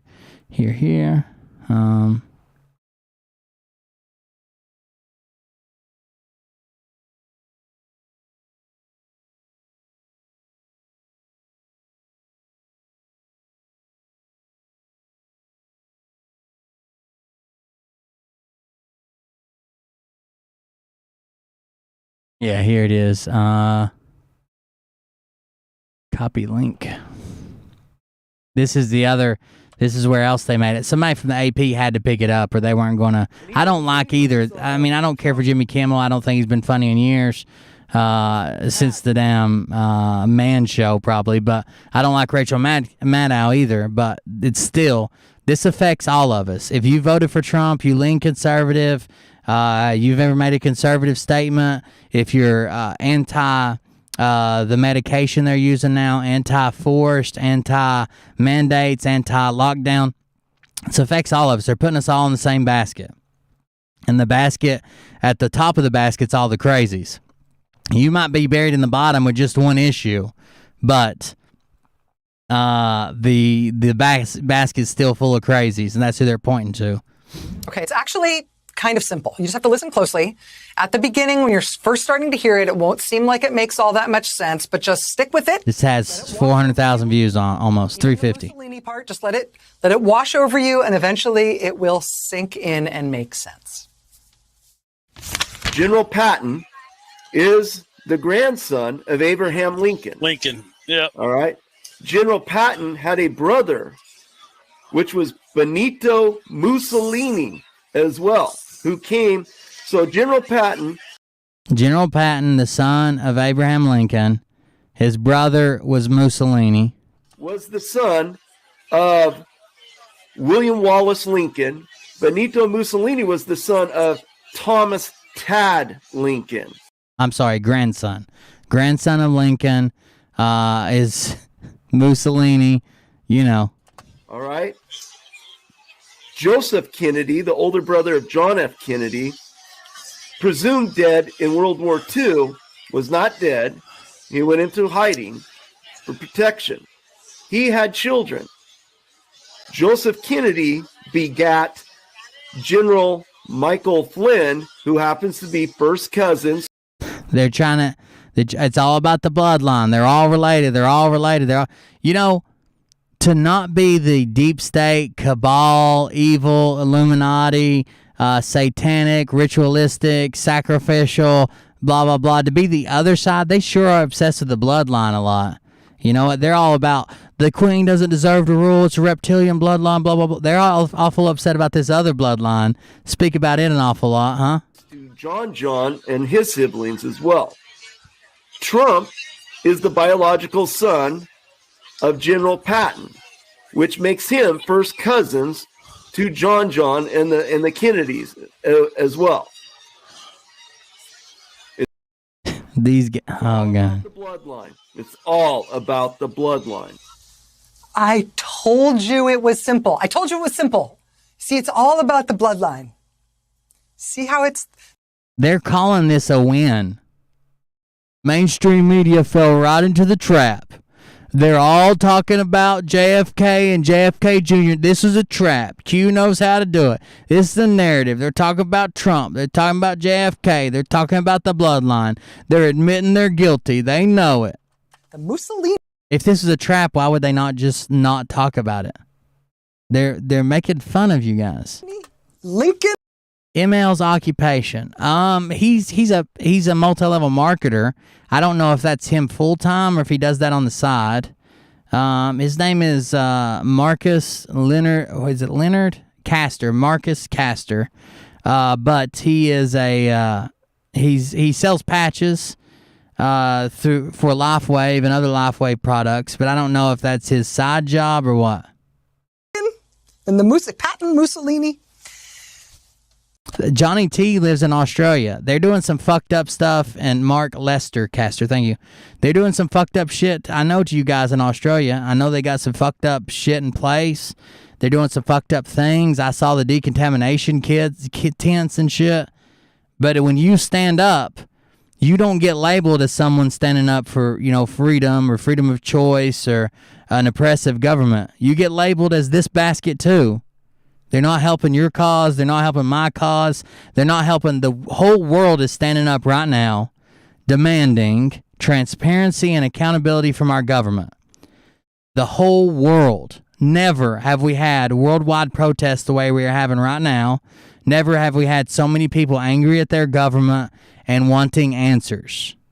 they're going to use these crazies to put us all in one basket and shove us in the closet in the dark and feed us shit while they tell everybody else, oh, those are the crazy people who think Kennedy's Jesus. So those two gentlemen are promoters of the QAnon conspiracy theory, which gained all sorts of improbable traction on the right during the presidency of Donald Trump, and they're still around. QAnon folks think that or propound the idea that the entire American political and cultural establishment, all the Democrats and lots of celebrities too, they're all a big Satan-worshiping cabal of blood-drinking child sex traffickers. And crucially, Donald Trump is the one who will defeat This is PatCon. I need to do a show on what PatCon is, but I think a lot of these people would fall under COINTELPRO and PatCon. The Democrats will be sent to Guantanamo. Especially Scott McKay. He's probably number one on my list, right behind Tactical Timmy Tonto. And I know some of this feels hard to follow at first. It can be hard to sort of translate into sane. But for something that happened today, it's worth trying to just catch what our dudes here said right at the end of that clip. Trump is the biological son of General Patton, which makes him first cousins to John and the Kennedys. Donald Trump is the biological first cousin of former President John F. Kennedy and the rest of the Kennedy family. He's not, right? Okay, but that's the idea. Yesterday, hundreds of Americans, hundreds of our fellow Americans, QAnon supporters, gathered. So, from what I've heard ML say, I do think he served in the military at some point. Nothing special, no big capacity. I think he served when he was young in peacetime. I have heard him just randomly denying that he's not Chris Kyle. Grayson, love about you. A six-pack, thanks for getting the truth out there about these truthers. Thank you. I appreciate it. We catch a lot of hate over here for it, but I try. I don't think everybody else knows what proof and receipts and evidence is, but we're trying to show him the way. Thank you for the donation.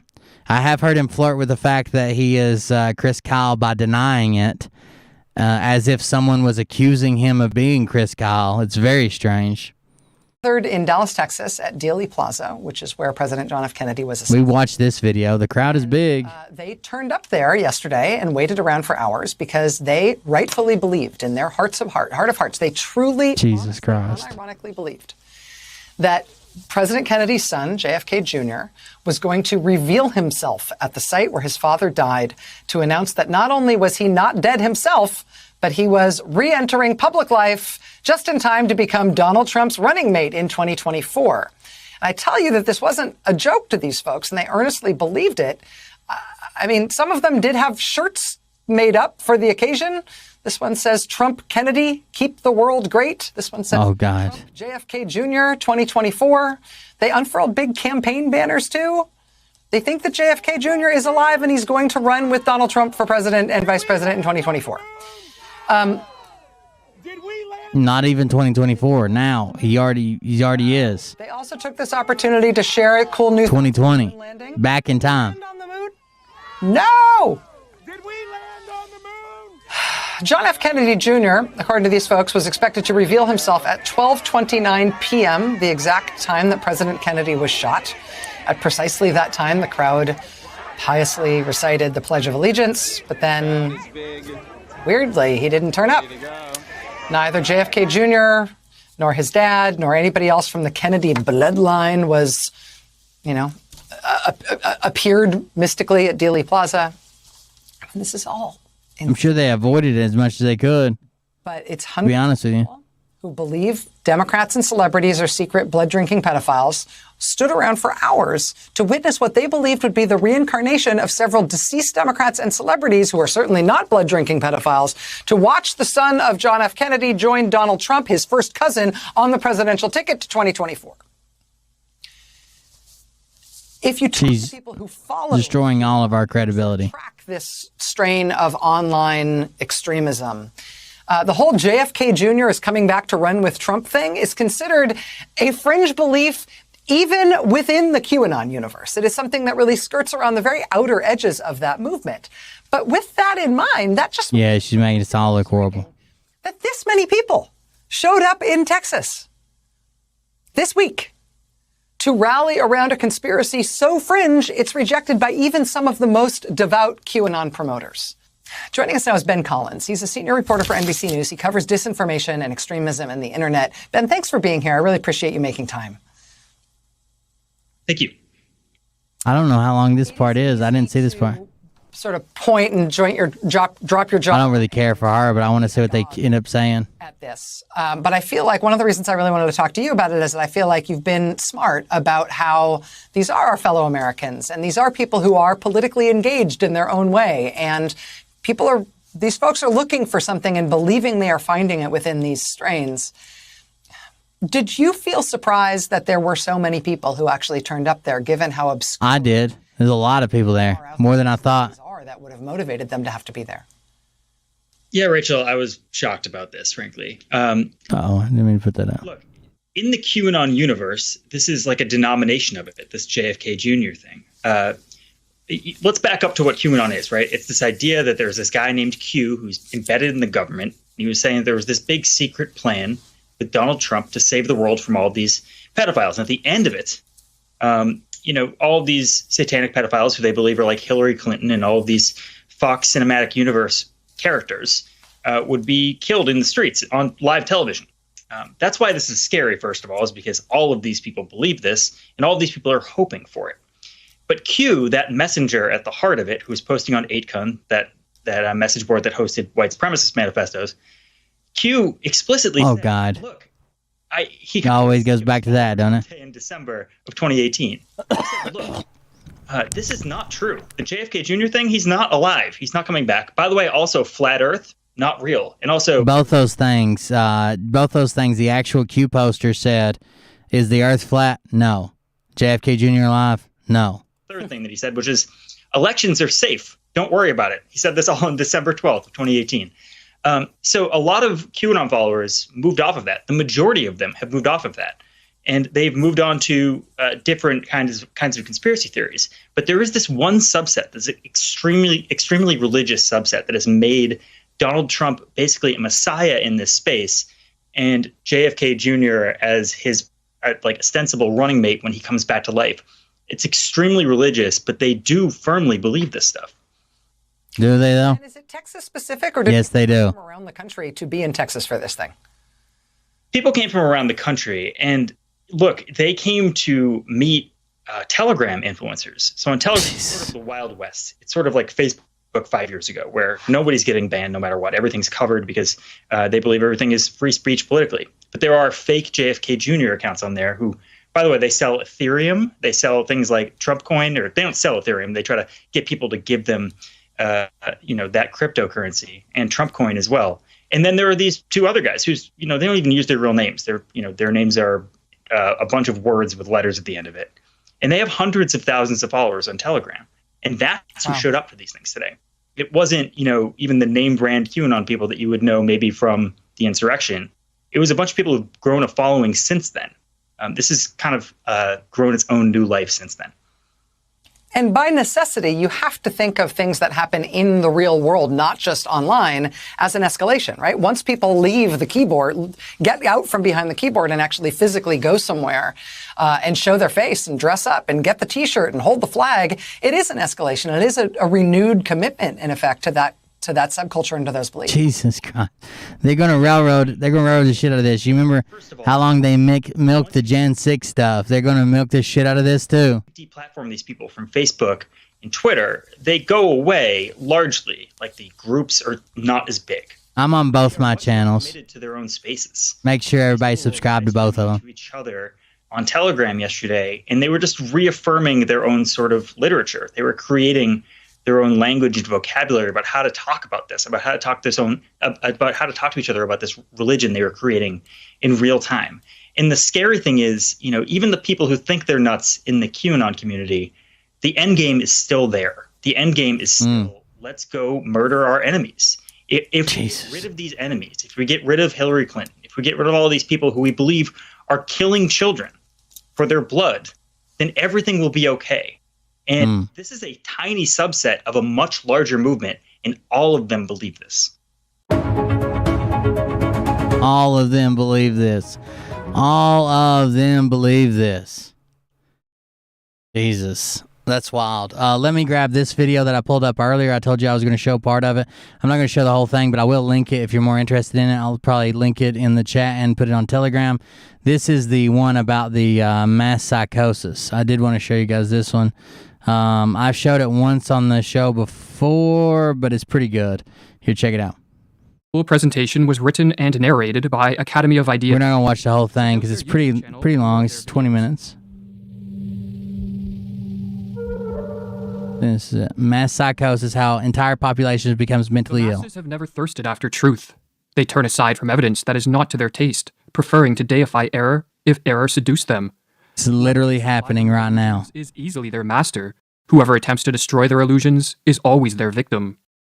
According to the psychologist Carl Jung, the greatest threat to civilization lies not with the forces of nature, nor with any physical disease, but with our inability to deal with the forces of our own psyche. We are our own worst enemies, or as the Latin proverb puts it, man is a wolf to man. In Civilization in Transition, Jung states that this proverb is a sad yet eternal truism, and our wolf-like tendencies come most prominently into play at those times of history when mental illness becomes the norm rather than the exception in a society, a situation which Jung termed a psychic epidemic. Indeed, it is becoming ever more obvious, he writes, that it is not famine, not earthquakes, not microbes, not cancer, but man himself, who is man's greatest danger to man, for the simple reason that there is no adequate protection against psychic epidemics, which are infinitely more devastating than the worst of natural catastrophes. In this video, we are going to explore the most dangerous of all psychic epidemics, the mass psychosis. A mass psychosis is an epidemic of madness, and it occurs when a large portion of a society loses touch with reality and descends into delusions. Such a phenomenon is not a thing of fiction. Two examples of mass psychoses are the American and European witch hunts of the 16th and 17th centuries, and the rise of totalitarianism in the 20th century. During the witch hunts, thousands of individuals, mostly women, were killed, not for any crimes they committed, but because they became the scapegoats of societies gone mad. In some Swiss villages, writes Francis Hill, there were scarcely any women left alive after the frenzy had finally burned itself out. When a mass psychosis occurs, the results are devastating. Jung studied this phenomenon and wrote that the individuals who make up the infected society become morally and spiritually inferior. They sink unconsciously to an inferior intellectual level. Jesus. More unreasonable, irresponsible, emotional, can't be contacted by anybody. Can't break them out. Crimes the individual alone could never stand are freely committed by the group smitten by madness. What makes matters worse is that those suffering from a mass psychosis are unaware of what is occurring. For just as an individual gone mad cannot step out of his mind to observe the errors in his ways, so too there is no Archimedean point from which those living through a mass psychosis can observe their collective madness. That's right. What causes a mass psychosis? To answer this question, we must first explore what drives an individual mad. Hi, here we go. Let's watch this part. And then we'll get off of it, and I'll drop the link. Drugs or alcohol, brain injuries, and other illnesses, these physical causes will not concern us here. Our concern is with psychological, or what are called psychogenic triggers, as these are the most common culprits of the mass psychosis. The most prevalent psychogenic cause of a psychosis is a flood of negative emotions, such as fear or anxiety, that drives an individual into a state of panic. When in a state of panic, an individual will naturally seek relief, as it is too mentally and physically draining to subsist in this hyper-emotional state. While escaping from the state of panic can be accomplished through adaptive means, such as facing up to and defeating the fear-generating threat, another way to escape is to undergo a psychotic break. A psychotic break is not a descent into a state of greater disorder, Jesus, as many believe, but a reordering of one's experiential... Doesn't sound good to break the chains here. ...or delusions in reality, in a way that helps end the feelings of panic.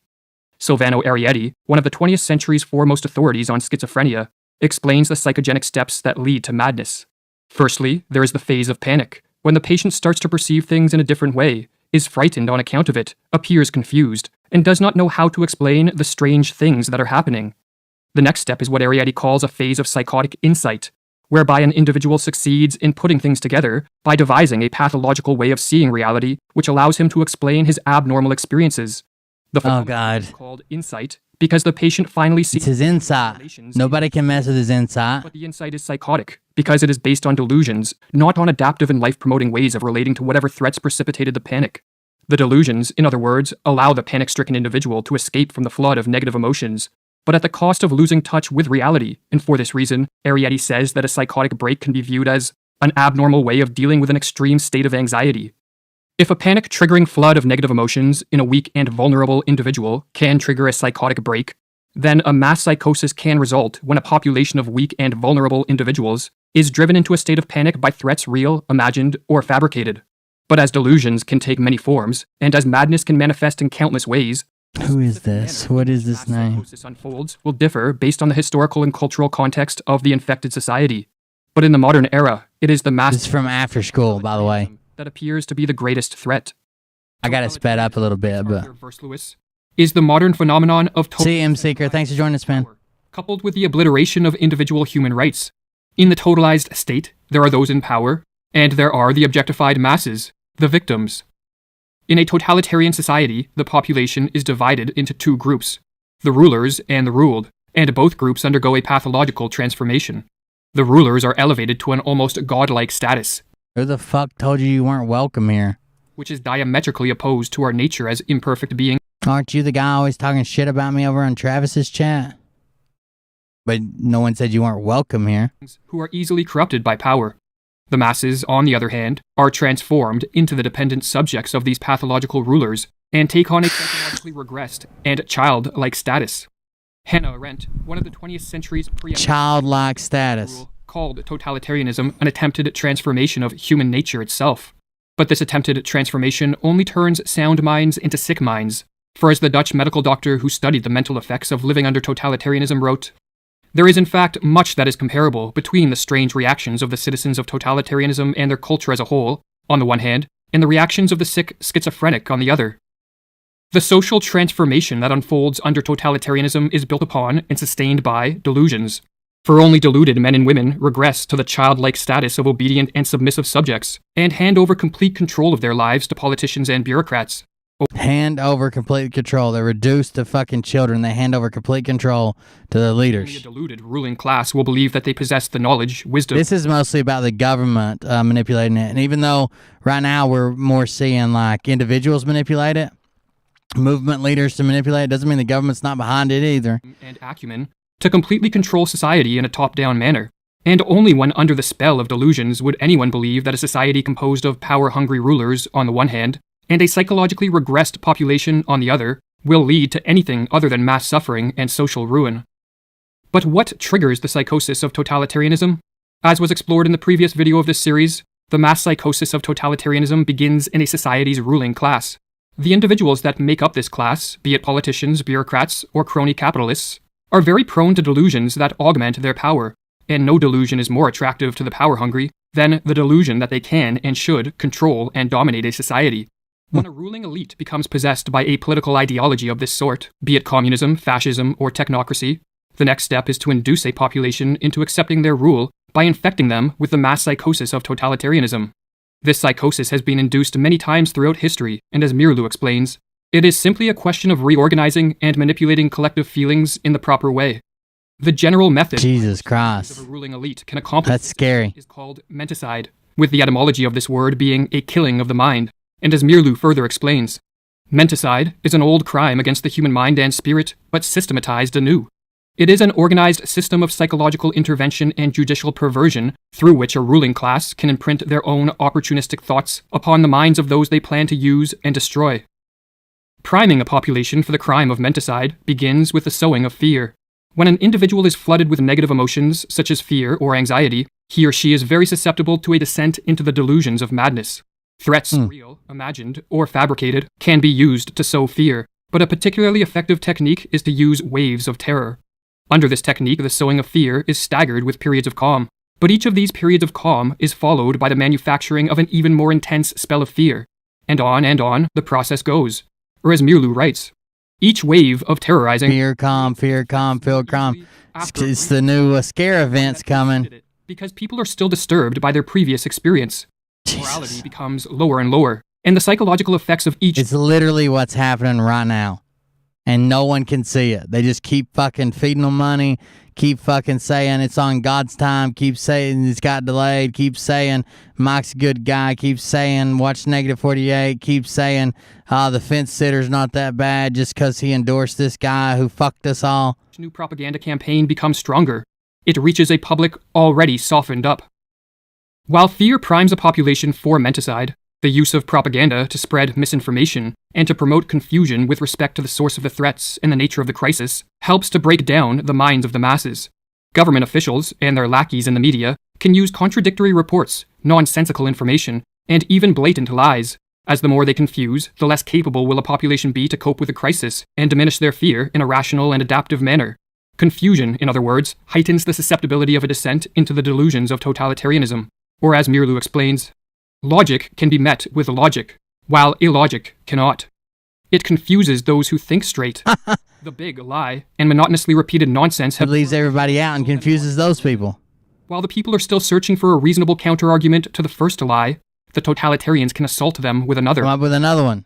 Never before in history have such effective means existed to manipulate a society into the psychosis of totalitarianism. Yeah, it's even worse now than ever. This has been studied for a long time. It's even now worse than ever because of TV and cell phone and social media and being handed a hand-picked for you fucking set of videos that's going to lead you down the path that they know you're susceptible to already. Smartphones and social media, television and the internet, all in conjunction with algorithms that quickly censor the flow of unwanted information, allow those in power to easily assault the minds of the masses. What is more, the addictive nature of these technologies means that many people voluntarily subject themselves to the ruling elite's propaganda with a remarkable frequency. Modern technology, explains Mirlu, teaches man to take for granted the world he is looking at. He takes no time to retreat and reflect. Technology lures him on, dropping him into its wheels and movements. No rest, no meditation, no reflection, no conversation. The senses are continually overloaded with stimuli. Man doesn't learn to question his world anymore. The screen offers him answers, ready-made. But there is a further step the would-be totalitarian rulers can take to increase the chance of a totalitarian psychosis. And this is to isolate the victims and to disrupt normal social interactions.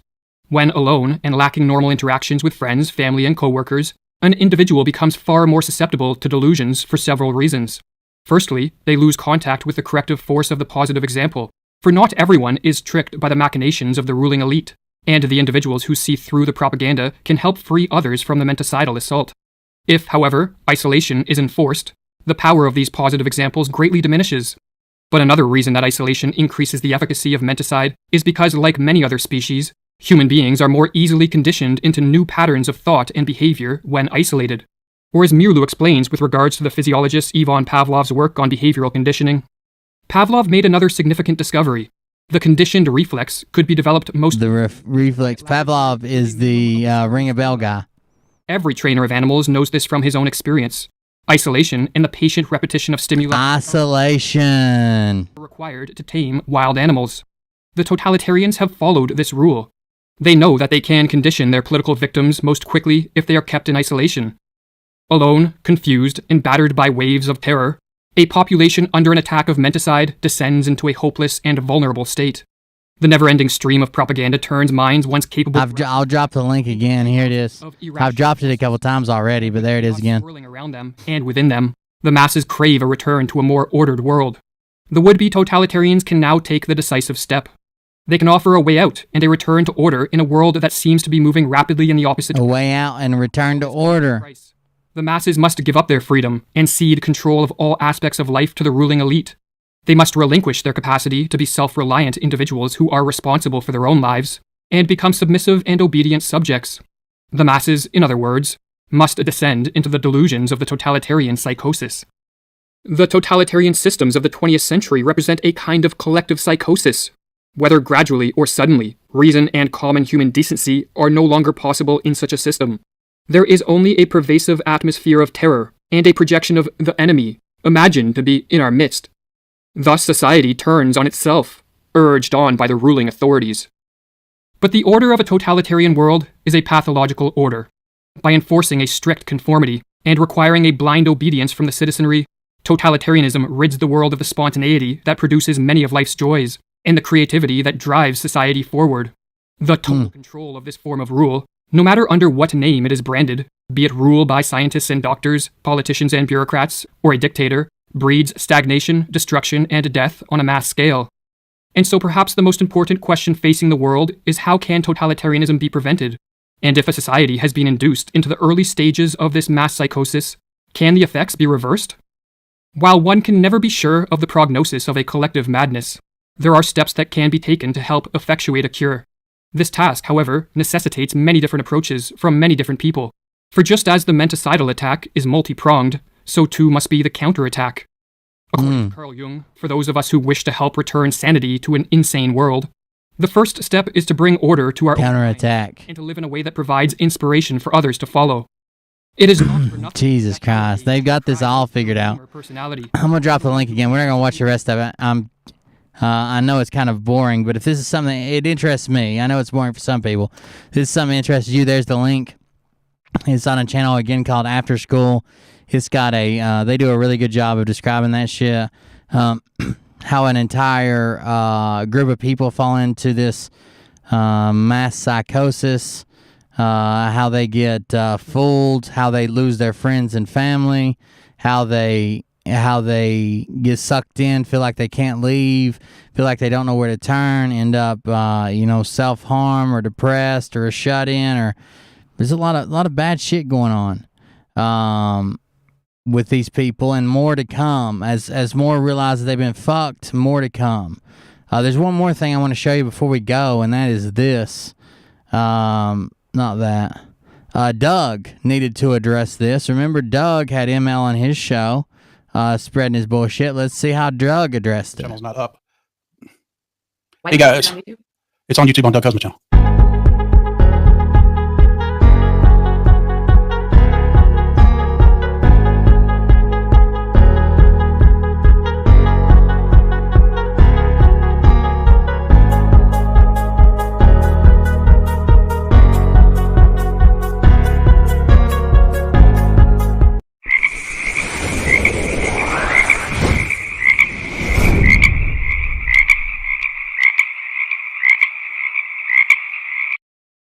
Hey everybody, Doug here with Colleen. We got a great show for you tonight. We got Bo on. He's going to talk to you about gold and silver, precious metals.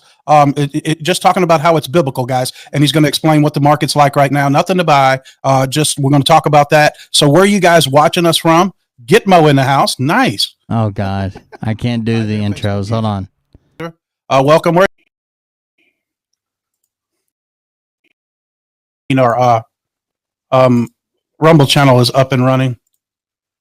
And let me check that.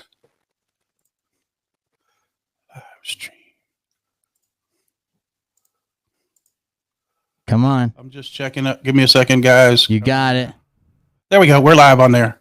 So raise up on me. You've been live the whole time. Second, guys. Come on. Stop talking. Oh God. Okay. Hello from Connecticut, Murfreesboro. Don't know what town that is. Illinois. Welcome all. Are you seeing them popping up, Colleen? Yep, I am. Go ahead and call a few out. Say hi. Hi, Superfoods.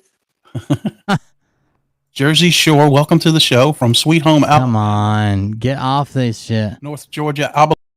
On here, I'll just tell you real quick. Nancy Drew picked up a motorcade going in the White House, and they went to the Eisenhower building. Well, last week the Eisenhower building didn't exist. Remember, it's a movie set. Now they got a different president going into the Eisenhower building for reasons. Remember the idiots over there. Assholes. So who else would be going inside the White House grounds to the Eisenhower building with a giant escort? I'll let you think about that for yourselves for a minute. Well, everybody's giving up hope. There's always hope. If you believe in the Lord, you got hope right there. That's what I'm talking. So join our club. I mean, we could see that we don't have the giant channel. There's not going to be a lot of people on. Far as that one's got 65,000. This one's got 35. And I hadn't used this one just on its own in quite some time. So we might just bring Bo to go on and bring him in right now. Let me take that off the screen. All right. So I'm going to bring Bo in. Bo, welcome to the show.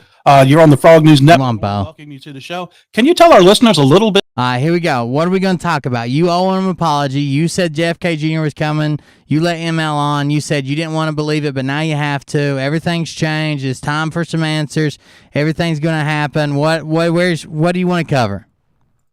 All right. So I'm going to bring Bo in. Bo, welcome to the show. You're on the Frog News Network. I want to welcome you to the show. Can you tell our listeners a little bit about what you do and all them good old things? Where do I start? Well, we know that you're involved with gold and silver. I want to thank you, Doug. Thank you, Colleen. I appreciate you reaching out. I appreciate that you guys asked me to be here. God bless you. God bless both of you, your families, and thank you for having me here. And I hope that me being here, I can try to answer as many questions that you might have or your viewers have with regards to precious metals. That has been my focus for the past 10, 15 years. So I'll do my best to answer questions for you guys. All right, great. So you saying that precious metals goes all the way back in the Bible also. Would you tell us a little bit about that? Shiny metals, precious gems, shit like that's been traded since the dawn of man. 2:8. The silver and the gold are mine, saith the Lord. He came back to sell gold. He came back to do a show to sell gold. Just that one line right there clearly states that gold and silver are God's money. Period. Wow.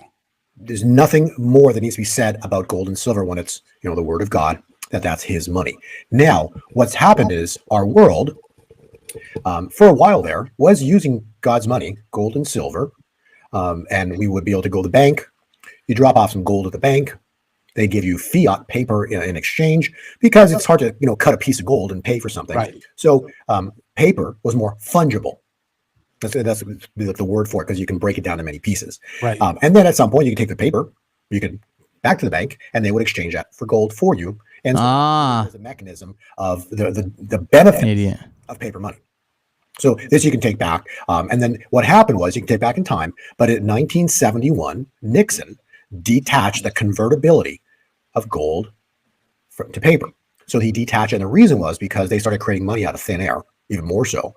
And France started calling them on it. They're like, okay, we'll just use your paper, give us the gold. If that would have continued much longer, the U.S. would have lost all of their gold. So they had to stop. Got to sell that gold. Got to keep that money flowing. It's Liberty Gold. Don't worry about it. It's actually interesting because that happened in August of 71. This is disgusting. I don't know what else to say. I'm just sitting here half-ass silent because this is disgusting. 25 talks about a year of Jubilee.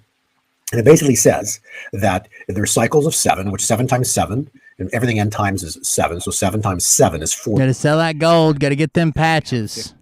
He did another show too. Let's see what this one is. Sheriff Mac. Well, I don't think he's. Oh, actually, hold on. What I needed to do was grab this one and probably jump. This is the one from the day after. This is from November 3rd. Let me jump towards the end and see what he says after Goldman leaves. The rest of it's like I'll tell all. I couldn't watch it all, so I don't know what he says towards the end. Apparently not much. Second, and we'll talk to you back in the green room. Bye, y'all. Good night. Nothing. He leaves with Goldman. I'm assuming never addressing it because he's got guests. And then this one he's got a guest, so I'm sure he's going to hide it there too. Some job. We will be blessing each other, and that's exactly how Amen. Amen to that. So could you tell our viewers a little bit about yourself and what you do? All right. Well, I used to be a real good athlete before I got old and fat. And I was in law enforcement 20 years, and I was a sheriff for 8 of those years in Graham County, Arizona. And all I ever wanted to be was sheriff in my hometown, and I got that blessing. And it was an amazing 8 years. And during that time, I did something really crazy. Yeah. I became the first sheriff in American history to launch a major lawsuit against the Clinton administration, against the federal government. Oh, God. Doesn't matter which administration. Yes, but it was very significant that it was the Clinton. I'm assuming he's not going to answer it here either. Yeah. And that's a statement in itself. I was appreciative of that miracle. So we think I started. That's the plan, guys. I don't exactly have the money to buy like a real nice camper, but what we're trying to do is use the money we have, maybe raise a little bit more, and if we have to, try to find somebody that can co-sign and get a really nice camper we can live a year in, just as nice as a house. I want the boys to have their room. We're trying our best to get it with a washing machine and dryer in it, so we don't have to go to the laundromat and waste money, and then keep saving like hell. until the housing market corrects itself. And I'm really grateful that the other sheriffs joined the lawsuit. I'm going to jump ahead some, by the way. Little booklets. The Constitution. He's not going to address it.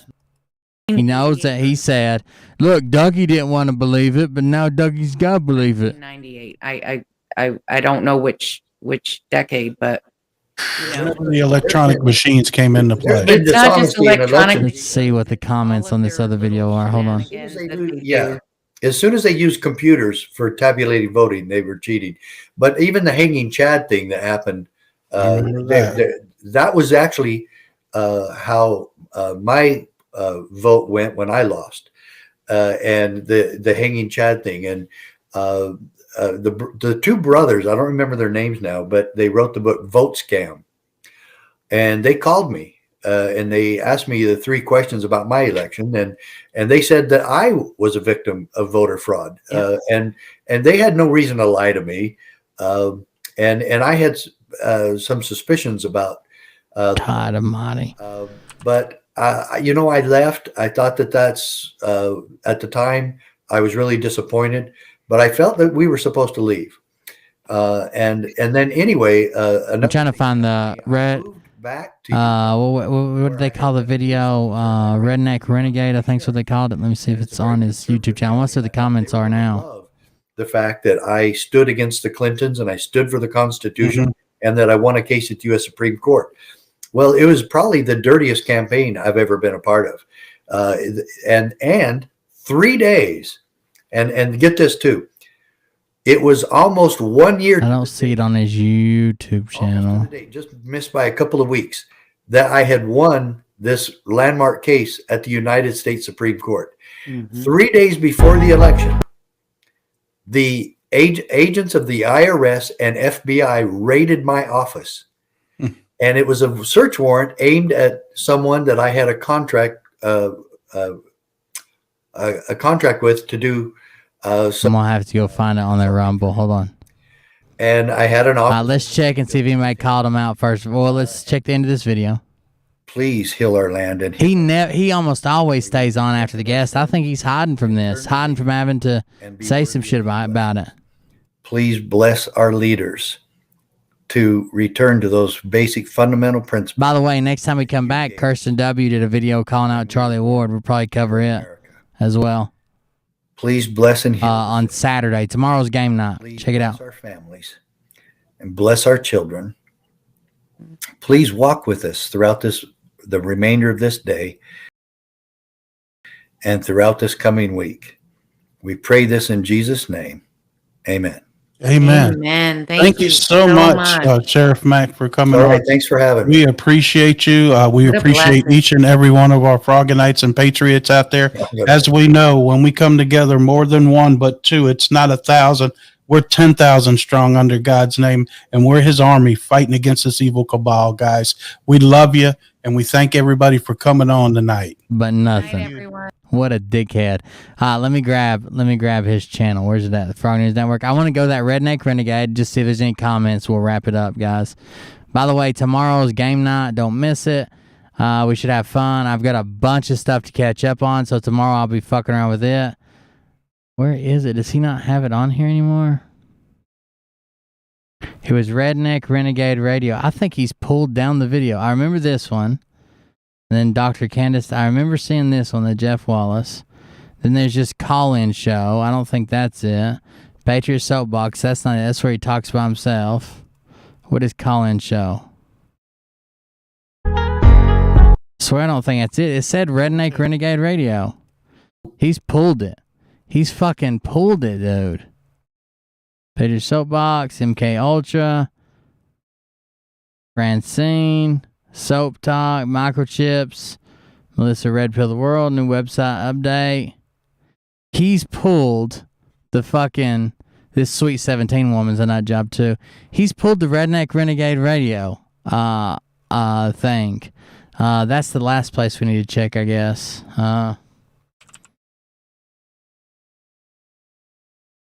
Redneck Renegade, which is ML. Redneck Renegade Radio. Let's see what the last video he did was. Nothing on there from 2 weeks ago. Jesus Christ. Channels. Nothing. Let me check his Telegram. Give me just a second, see if he's put anything up.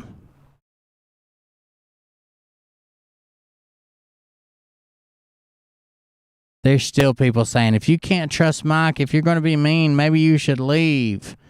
Maybe you shouldn't be here. He's just trying his best to set the record straight. And some days I like to sit and laugh. Some days I just get so fucking disgusted with the whole thing. Now it's about Edward Snowden. Now Phildo and Liberty Fence Sitter and Top Bunk. They're all calling for these people to be called out. Get the fuck out of here.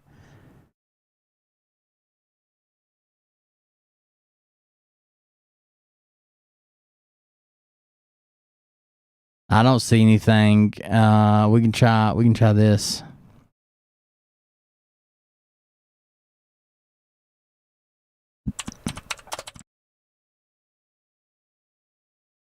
Thank you guys for the donations tonight. I'll be getting off in just a minute. Here's their latest one. That's the one they had.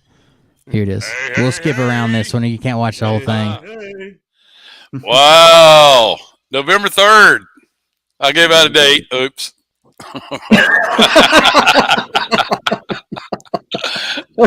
Listen, guys, we're going to do a little reflect real quick and what's transpired. I'm going to actually let ML lead us off in that.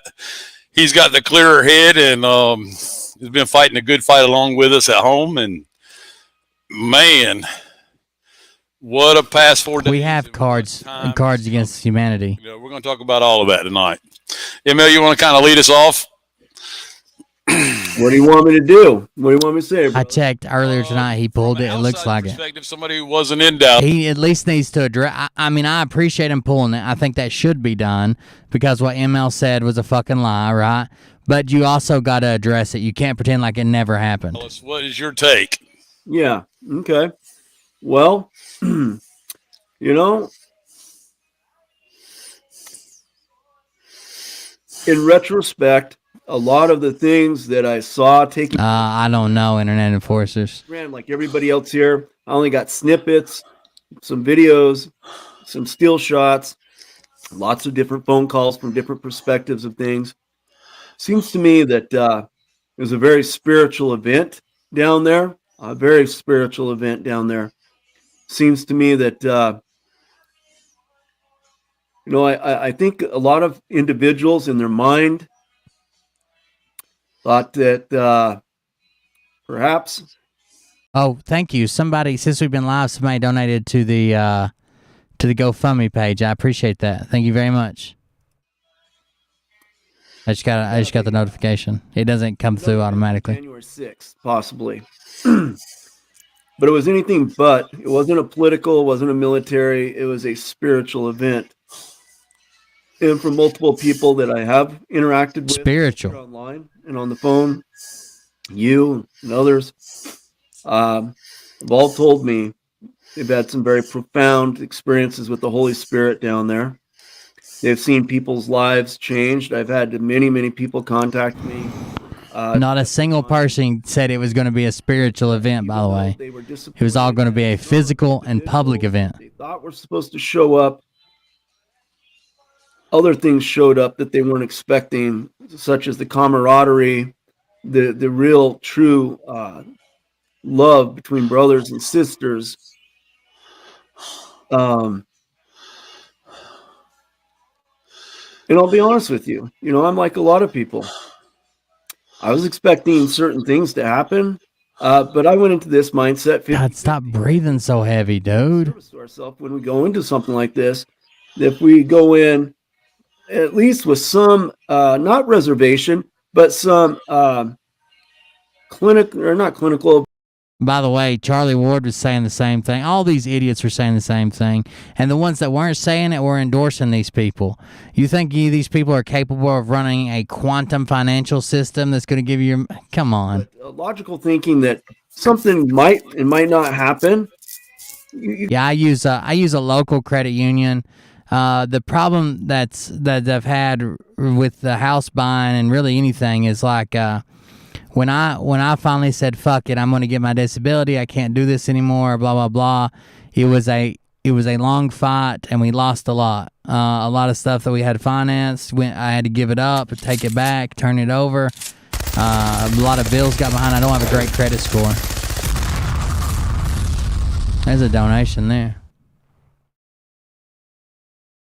Oh shit! Thank you. Keeping on. Thank you, Q Idiot. $200 donation. I appreciate it, man. I really do appreciate it. By the way, I think Q Idiot was maybe one of them, but a lot of merch shipped out today. Thank you to Ryan. I appreciate it. He's had issues and sick and hurricane and power failures, internet, everything's been going wrong, supply chain. He actually got a bunch of orders shipped out today. So if you got an order placed, I said it earlier, but that just reminded me of it. If you got an order placed, check it out. Prepare yourself so that you're not let down. Should have got an email. Because we've been down this path a few times in the last year. And this one was a major event.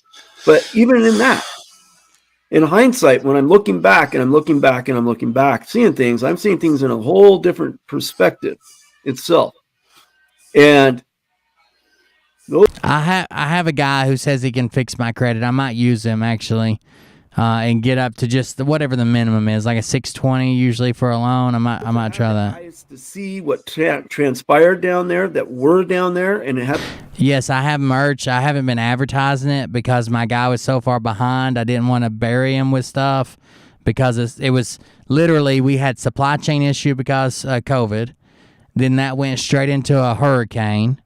And then that went straight into no power or internet for like 3 weeks.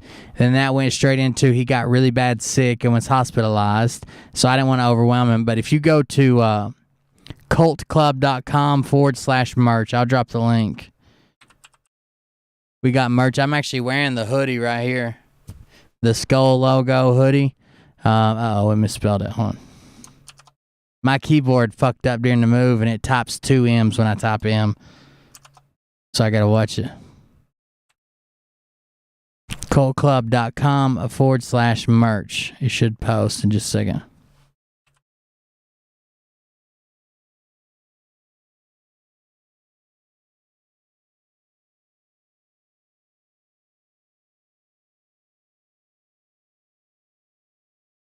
There it is. Those experiences, they saw it. They felt it. They experienced it. There it is. And it's really hard for us to do this when we're all back home. So we're relying on everybody else to share this information with us. And this is a fluid situation. It's not even over with yet. That's the whole thing. It's not even over with yet. There's still moving parts to this event. Yeah, I mean, I'm going to fix my credit, but I need it too quickly to, start repairing my credit right now. I gotta have it pretty quick. And it saddens me that we have brothers and sisters. They experienced it. They experienced it. And it's really hard for us to do this when we're all back home. So we're relying on everybody else to share this information with us. And this is a fluid situation. It's not even over with yet. That's the whole thing. It's not even over with yet. There's still moving parts. I've got a bunch of new merch ideas. Thank you for those, but I got a bunch I need to get drawn up now that we're back on track with it. To this event. And, it saddens me that we have brothers and sisters that have acted out of fear, I guess is the best way of saying it, brother, where they felt the need to personally attack individuals. They acted out of fear and personally attacked individuals. I really do get it. There's a stink bug crawling up the mic. You guys see that? But all I ask is to go back with your spiritual mind and your spiritual eyes and look at things in a different way. There he goes. Because there was a lot of, if you want to say, coding, revealing that was going on. A lot. Okay. A supposed parade that did not happen was full of, if you were awake, you had eyes to see. And so the parade that was supposed to be public, that was supposed to happen, that was supposed to have Jesus F. Kennedy in there to reenact the assassination of Kennedy at Dealey Plaza, you had to have special awake quantum eyes to see it. It didn't disappoint in what it delivered. Okay. It may have disappointed us in the manly world we thought we were going to go see, and not the manifestation of more truth. Okay. Not the manifestation of God Himself showing how He works amongst bringing us all together and delivering truth in a way. If you were awake, only the awake could see, and you would be amazed at how many people were there. I mean, many of you have probably seen the pictures online, and guys, nobody ever faltered or wavered. Yes, there was disappointments, but it didn't falter or waver on what was going to happen. Yeah, I've had to build when I first started. I had to build mine up, and it built up pretty quick. And there's been times I had to build up stuff but I'm like trying to buy a camper before like Christmas. My plan is if I can get the camper, then I'll have a year to get my credit up high enough to do some real damage when we do find a piece of property or a house for the right price, hopefully. Happen and what take place. So therefore it did. A lot of it did.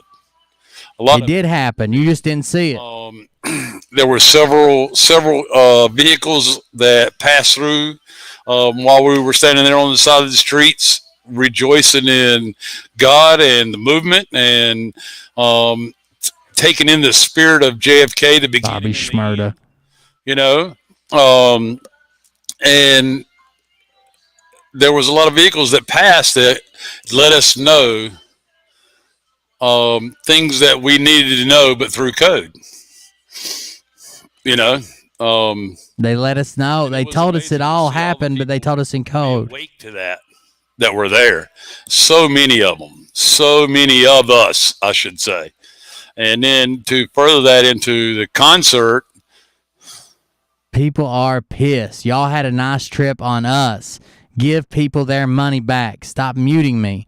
We turned you in for fraud. How could you? Uh-oh, Grammy P. You know what? I'm sorry. Just go ahead and delete that, brother. Just go ahead. Just go ahead and delete that, brother. Just brother. Delete that. We did have a beautiful trip. It was free. But delete that. Delete that. We're not going to address anything as far as that goes, guys. We have the stance. We have the stance to, you know, there's no need for us to defend ourselves. Yes, there is. Everything you said was going to happen. None of it happened. And now you're telling people, at first you're saying, oh, well, you know, it's a timing thing. Then you say, oh, well, it did happen. You just didn't see it. Nope. And, you know, we're just not going to allow people to take us down. That's funny. Back there, okay? Because that's not what this movement was about, and it's not what it's going to continue to be about. They had an all-expensive, all-inclusive trip to Dallas for several days, 3 or 4 days, and got to see the Rolling Stones perform. And when anybody questions them and says this didn't happen, they say, you didn't see it. It happened. All right. All of us, we love everyone. Turned him in for fraud. Everyone. And in due time, everyone will take part in the joyous, glorious things that have happened here and are going to happen moving forward. Mm-hmm. I'm at peace with everything. I feel great. Yeah, I'm a little tired. I pushed the envelope a little bit, considering I just had a V tachycardia with a heartbeat over 200 beats per minute. Oh, God. Now here we go. I slept all night. You also made $75,000 for it, though, right? You know, and we were actually on the street last night on the way to our after party, so to speak. And it really wasn't an after party. It was where we shared and we went to it. We were on the street. He just fucked up. And that's why he started backpedaling. We went on the street and we were headed to our after party. Well, really wasn't an after party. It was it was a meeting that we had to attend, non-negotiable, because we don't actually You went to a fucking after party, dude. You went to a fucking after party. Jesus Christ. Y'all idiots. The people that follow these people are idiots. I'm trying to find a picture right quick. Oh, that's the wrong one. Hold on. Let's see if I can find it. There it is. So, if Mike blames his heart on anybody himself, he had fucking tachycardia or whatever, there's no one to blame it on but himself. Now, I'm not making fun of him. I'm bigger than I should be. But if I had a heart attack and then go to Dallas, I can't blame Dallas or the heart attack on anybody but me when I'm this size. Okay? Just like he can't either. He is a big man, out of shape, sitting around, barely has enough breath to speak, and trying to do 2, 3, 4 hour shows. Maybe you should go get looked at, and maybe not be doing all these shows. Instead of, Jesus Christ, dude. He's swole up. Not be doing these shows until your health's in better shape. Losing your fucking breath and shit. That is rough, dude. Like, you need to be taking care of yourself, especially with congestive heart failure and COPD, and you just came off cancer treatments back at the first part of the year, I think in January.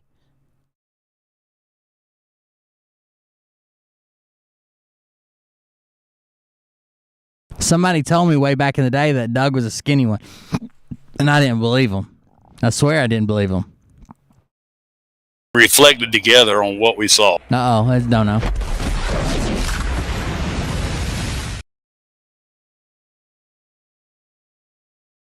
For the laundromat. For the laundromat, 1337. Thank you. Thank you very much. Here's another one that Yor just sent in. For the laundromat, 1337. Mariah has to go to the laundromat once a month. That's so for the new camper, for the kids, I want them to have room to do their homework. And for Mariah, I want a laundromat. And I really don't need anything different. Like, I'm fine. I lived in the back of a truck for 6 months. So overseas, I mean, I can do it. Here's a picture of him. He's definitely like, not that I'm saying, hey, fatty, or making fun of him or calling him a pig or a cow. He needs to get in better shape, or he's going to continue to have health problems. Especially, I would tell my dad the same thing. My dad's overweight, diabetic, congestive heart failure, COPD. He either needs to get in shape or fully expect to have worse and worse health problems. My dad's had a couple heart attacks, open heart surgery, a bunch of spells where his oxygen levels drop and he feels like he's going to pass out. More ambulance rides than I can even probably count. He fell asleep one time and drove my Jeep through his apartment. I would tell him the same thing. I'm not making fun of him. I'm fat. YouTube will ban me for making fun of him, but fully expect. Don't come on here and say, I shouldn't have even done it. I have tachycardia, blah, blah, blah. But, I don't let Satan keep me down. This isn't Satan. This is your health that you have a big fucking control over, and you've done nothing. Okay, and it was like I said, it was amazing the things that people saw that they normally wouldn't have seen. And it was God called us all together to witness it all. And we were on the street last night, about 8 blocks from being there, and a young lady there was having physical difficulties. I'm not even saying people can't be like tubby or chubby or whatever, but like right now, I know for a fact, because I did it about 3 weeks ago, I can walk 6 miles. I did it. I can basically walk continuously without getting out of breath on, level ground. I think everybody should be able to move under their own power. When you're just talking into a mic and get out of breath, or walking from the car to the gas station to the pump and about to die, so you got to do something, guys. Like that can't be good for you. You ought to be able to. Maybe you can't walk continuously and never get out of breath. I was proud of myself being able to do it. I haven't been on a ruck march in forever, but you ought to be able to walk for a while without getting out of breath. I'm not talking about running or sprinting or suicides, but just walking. How can you continue going through life and you can't walk that far? Come on. What if something happens and nobody's around and you have to walk for gas, or you have a flat, or the only way to survive something is you have to walk a block and a half? Was the ambulance that passed by on the way out of the concert, flashing lights caused her to go into a seizure. And she was threatening you. He did the same thing to me. Said he was going to report everything I had and take everything from me and destroy me. And his biggest complaint was that I said that I was going to use the GoFundMe for housing, and then I bought a camper that I live in. Is that not housing? Living in something is housing, right? Whatever. starting to fade out on us when we all grabbed together and put our hands on her and started praying. And I guarantee it was 3 minutes or less. Everybody felt the energy. Everybody felt God's presence. That the young lady's pupils were brought back to normal, and she was back with us. She could talk where she couldn't talk before. She could even stand where we were carrying her because she couldn't stand up on her own. And we were able to rejoice in that, and everybody got to witness that happening there on the street, all 270 of us. And we all pulled together and put hands on each other and put hands on her and prayed. And we got her to her hotel room safely where she could rest and recover the rest of the way. And we went on down. I understand a lot of people put value in value in prayer, and good for you. But there's also sometimes that I think God wants you to, be able to walk under your own power, or exercise a little bit, or eat something just slightly healthier. I don't think God just all the time wants you to be, flat and sloppy and out of shape and can't move, and then say, well, I'm going to have 150 people carry me and pray that they've got the strength. Come on, guys. Where we were last night, where we had a great time reflecting with one another and sharing what we have seen and learning what we might have not have seen. So it was what we might have not have seen. We had to learn what we might have not have seen. Negative 48 told us what we might have not have seen, but most of the things we would have heard and seen and saw and might have not have seen. Jesus Christ. I got one more thing. I actually almost forgot it. Thank goodness he sent me an email.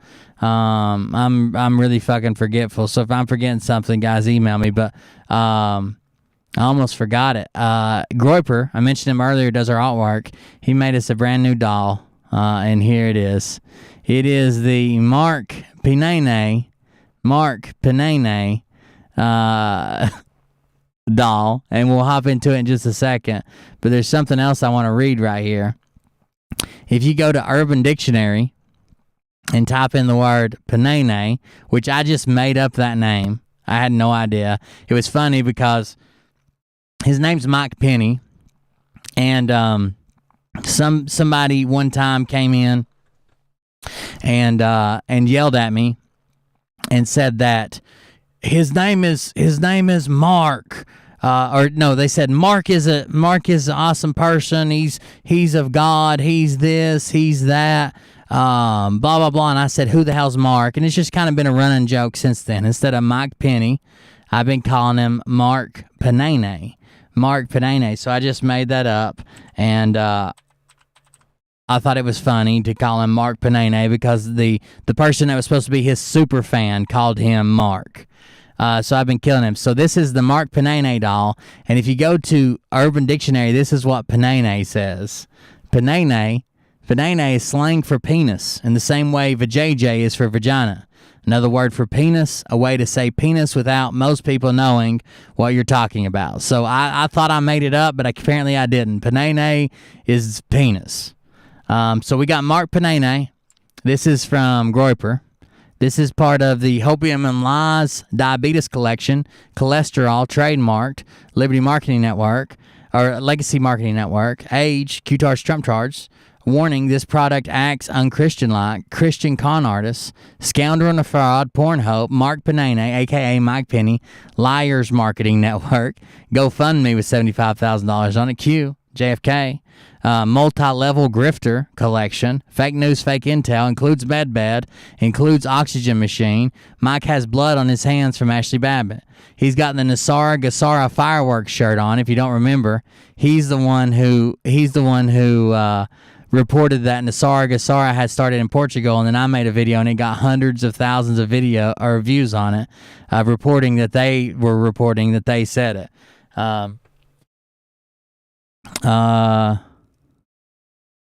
Self-admitted pathological liar, where he said it's the name of the game, spreads fake intel to keep the audience coming back. That's the name of the game statement. He said that Negative 48 always says the truth and he never lies, but sometimes he says the opposite of the truth, so you'll come back and listen to him next time. Says Tom Brady is a tranny. She's a lady man. Says Dale Earnhardt is alive. Mike is lying to his community from Bonafide. Bonafide's the reason I'm pretty sure he got kicked off Frog News Network. They parted ways. We got the Doug the Slug. Doe sold separately. QFS, no freedom. Groiper, our man Groiper. X39 patches, Grifter Series, Rip Ashley. There's the Evergreen. Who knew that was going to play such a big role down in Dallas? Clown, Rip Ashley, has Barra. That is another completed doll of Mark Penane. We will add that to collection. One day we're going to probably line all these up and just do a whole show where we go through all of them. This is pretty good. I've got mine, I've got my son's, and a shit ton of grifters. A shit ton of grifters. So yeah, we'll line these up and go through them one day. Mel K Ultra, Charlie Ward, everybody. Anyways, guys, thank you for the donations. Thank you for everything tonight. I'm going to go ahead and hop off here. It's my midnight cutoff time. Thank you for hanging out with me. The donations. Do not forget tomorrow's game night. If you watch on Facebook, same channel. If you watch on YouTube, it's on a channel called Cold Beer Creations. Cold Beer Oh, yeah, I got Shar, too. Cold Beer Creations. YouTube.com/Cold Beer Creations. I think I don't know if I put a custom name on it. Oh, I don't have enough subs yet. Anyways, Cold Beer Creations, make sure you go check it out. There'll be a game night tomorrow from 6 p.m. to 8 p.m. Eastern. I'm sure the mods will drop the link in just a second. We have a lot of fun over there on game night. It's not the usual content. No, it's not. I mean, it's not bashing on grifters and exposing the truth and stuff, but we do have fun. It ties back to the Grifter channel. A lot of jokes, a lot of laughter, a lot of good time. M. Seeker of Truth stole somebody's dog. Just different things going on. It's actually a lot of fun. I think you guys would enjoy it if you give it a chance and hang out. It's a 2-hour show. We have a lot of fun and laugh. I'm trying to get, it is youtube.com/Cold Beer Creations. I did put a custom URL on it. But anyways, it's a lot of fun. If you guys come hang out, we'll have some fun over there. And thank you guys for joining us. I really do appreciate it. I got to build some new animations for the game channel. I've got to get on my 3D prints done. I've got to finish the game board. I've got a lot of stuff to do. But thank you guys for the donations. Thank you for hanging out with me tonight. I'm going to leave you with a music video. We'll go ahead and do Brad's music video because it's probably my favorite beat. And I'll see you guys tomorrow over the game channel. No regular show tomorrow. The next regular show will be Saturday. Tomorrow is only the game channel, Cold Beer Creations, or I Will Bird on Twitch. If you watch on Facebook, same channel. I Will Bird on Twitch, Cold Beer Creations on YouTube, Cold Beer Confessional on Facebook. Everybody have a good night, and we'll see you on the next one. Have a good one.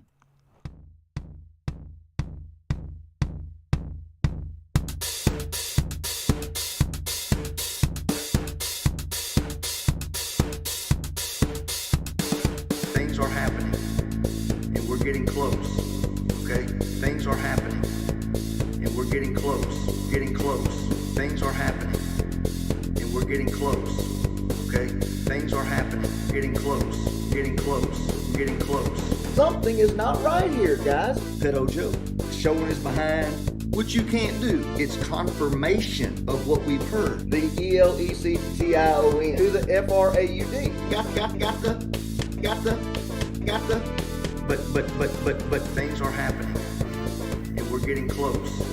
Okay, things are happening, and we're getting close. Getting close. Things are happening, and we're getting close. Okay, things are happening. Getting close. Getting close. Getting close. Lots of stuff's going on. Everything is coming together. But this is just the first domino to start falling. I believe that. We're going to find out. Don't take my word for it. Look into it. You'll see. Things are happening. And we're getting close. Okay? Things are happening. And we're getting close. Getting close. Things are happening. And we're getting close. Okay? Things are happening. Getting close. Getting close. Getting close. Quit listening to the mainstream media because they're liars. They are liars. That's what liars do. They lie. They're liars. They're liars. I can't believe they would lie. You might say, okay, Brad, well, what's going to happen now? Well, I don't know. I don't know. I think we all know that. We all know that. We all know that. We all know that.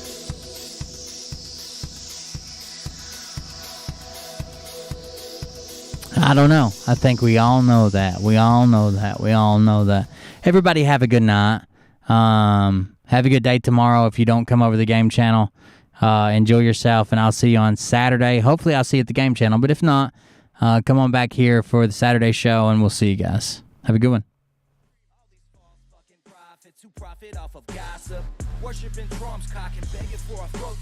6 p.m. Eastern, Sky Queen, yes. Sometimes we run a little bit late. I have to get 7 people connected on a video chat, so we try to get there by 6 p.m. Yes, ma'am. What's next? Trump in a dress, fucking Flynn on his desk. Tall in a vest, climbing up 5G towers, cause you told him if he did, he'd get fucking superpowers. Here we go, I think I started some shit. Piss him off, it's about to get lit. Get the place in them bets, you know that stage is set. You better buckle up, cause you ain't seen nothing yet. Here we go, I think I started some shit. Oh, I also have 2 guest appearances tomorrow. They're going to be playing 2 of the enemy characters, so that should be fun. Check it out. When I was high on shrooms, I found myself a tunnel that led to Jason Q's bedroom. Open his closet, I found some of his meat rockets. I strapped it to my shoes and then I blew through the roof. I found myself in orbit strapped to an F-16. High on amphetamine with Trump in between. Put on a light coat of baby oil and saluted the troops. He tapped me on the shoulder and said, "This is gonna be it." Whoa, wait. Stop. What? I'll get my files. Wait, what are you doing? Stop. Hold on. Fucking stop. Dude, come on. Seriously. My mom's an alcoholic. Oh, give me a... Oh, my God. Damn it. Here we go. I think I started some shit. Piss them off. It's about to get lit. Get the place in them bets. You know that stage is set. You better buckle up, cause you ain't seen nothing yet. Here we go. I think I started some shit. Piss them off. It's about to get lit. Get the place in them bets. You know that stage is set. You better buckle up, cause you ain't seen nothing yet. Round 3. Down goes Nino. Please say it isn't so. Got him backed up on the ropes, trying to ram it down his throat. Now things are getting rocking. He was doing so well. It's all over. Hands on his shoulders, they ringing his bell. You got Frog News Network doing no damn research. They rework and copy on Cox that came first. 9th inning, second string, and they acting like they know hitters. Assholes throwing bullshit, shit and runs to the shitter. All this nonsense on my conscience. It's hard to sleep at night. Who the fuck is in my window with this time of the night? These parasites, these leeches, with all their secret meetings, teaching all you fucking cretins about baby-eating heathens. Believing in reason with no meaning is bullshit. Will Bird, motherfuckers out here busting the grifts. Here we go, I think I started some shit.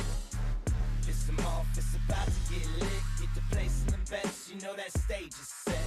You better buckle up, cause you ain't seen nothing yet. Here we go, I think I started some shit.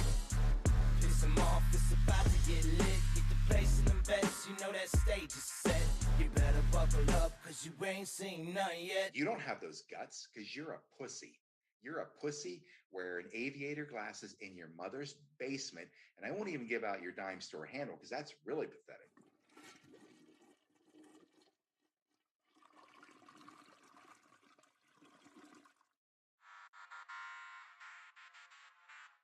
But I can tell you this about if this douchebag happens to see this particular show, you don't have the forking balls to call out the people on this planet by name, tell them exactly who they are, and tell them the rest of the world who they are. You don't have the forking balls. You don't have the balls. Okay, Scott. Here we go, I think I started some shit. Listen off, it's about to get lit. Get the place in the best, you know that stage is set. You better buckle up, cause you ain't seen none yet. Here we go, I think I started some shit. Listen off, it's about to get lit. Get the place in the best, you know that stage is set. You better buckle up, cause you ain't seen none yet. And they say that I'm a lunatic. Well, listen, bitch, I came equipped with a quick wit and a 6th sense for the stupid shit. Where my true believer? Y'all need Jesus. Praise the Lord, head to the extreme. All these false fucking prophets who profit off of gossip. Worshipping drums, cocking, begging for a throat deposit. Swinging fucking meat hammers like fool in a thong. He's strapped to the shaft, eating his chest like he's King Kong. Starving for attention, I'ma make your gut burst. I'll be your huckleberry, I can quench that thirst. Baby eating lizard people, alien sex. What's next? Trump in a dress, fucking Flynn on his desk. A retard in a vest, climbing up 5G towers. Cause you told him if he did, he'd get fucking superpowers. Here we go, I think I started some shit. Piss them off, it's about to get lit. Get the place in the best, you know that stage is set.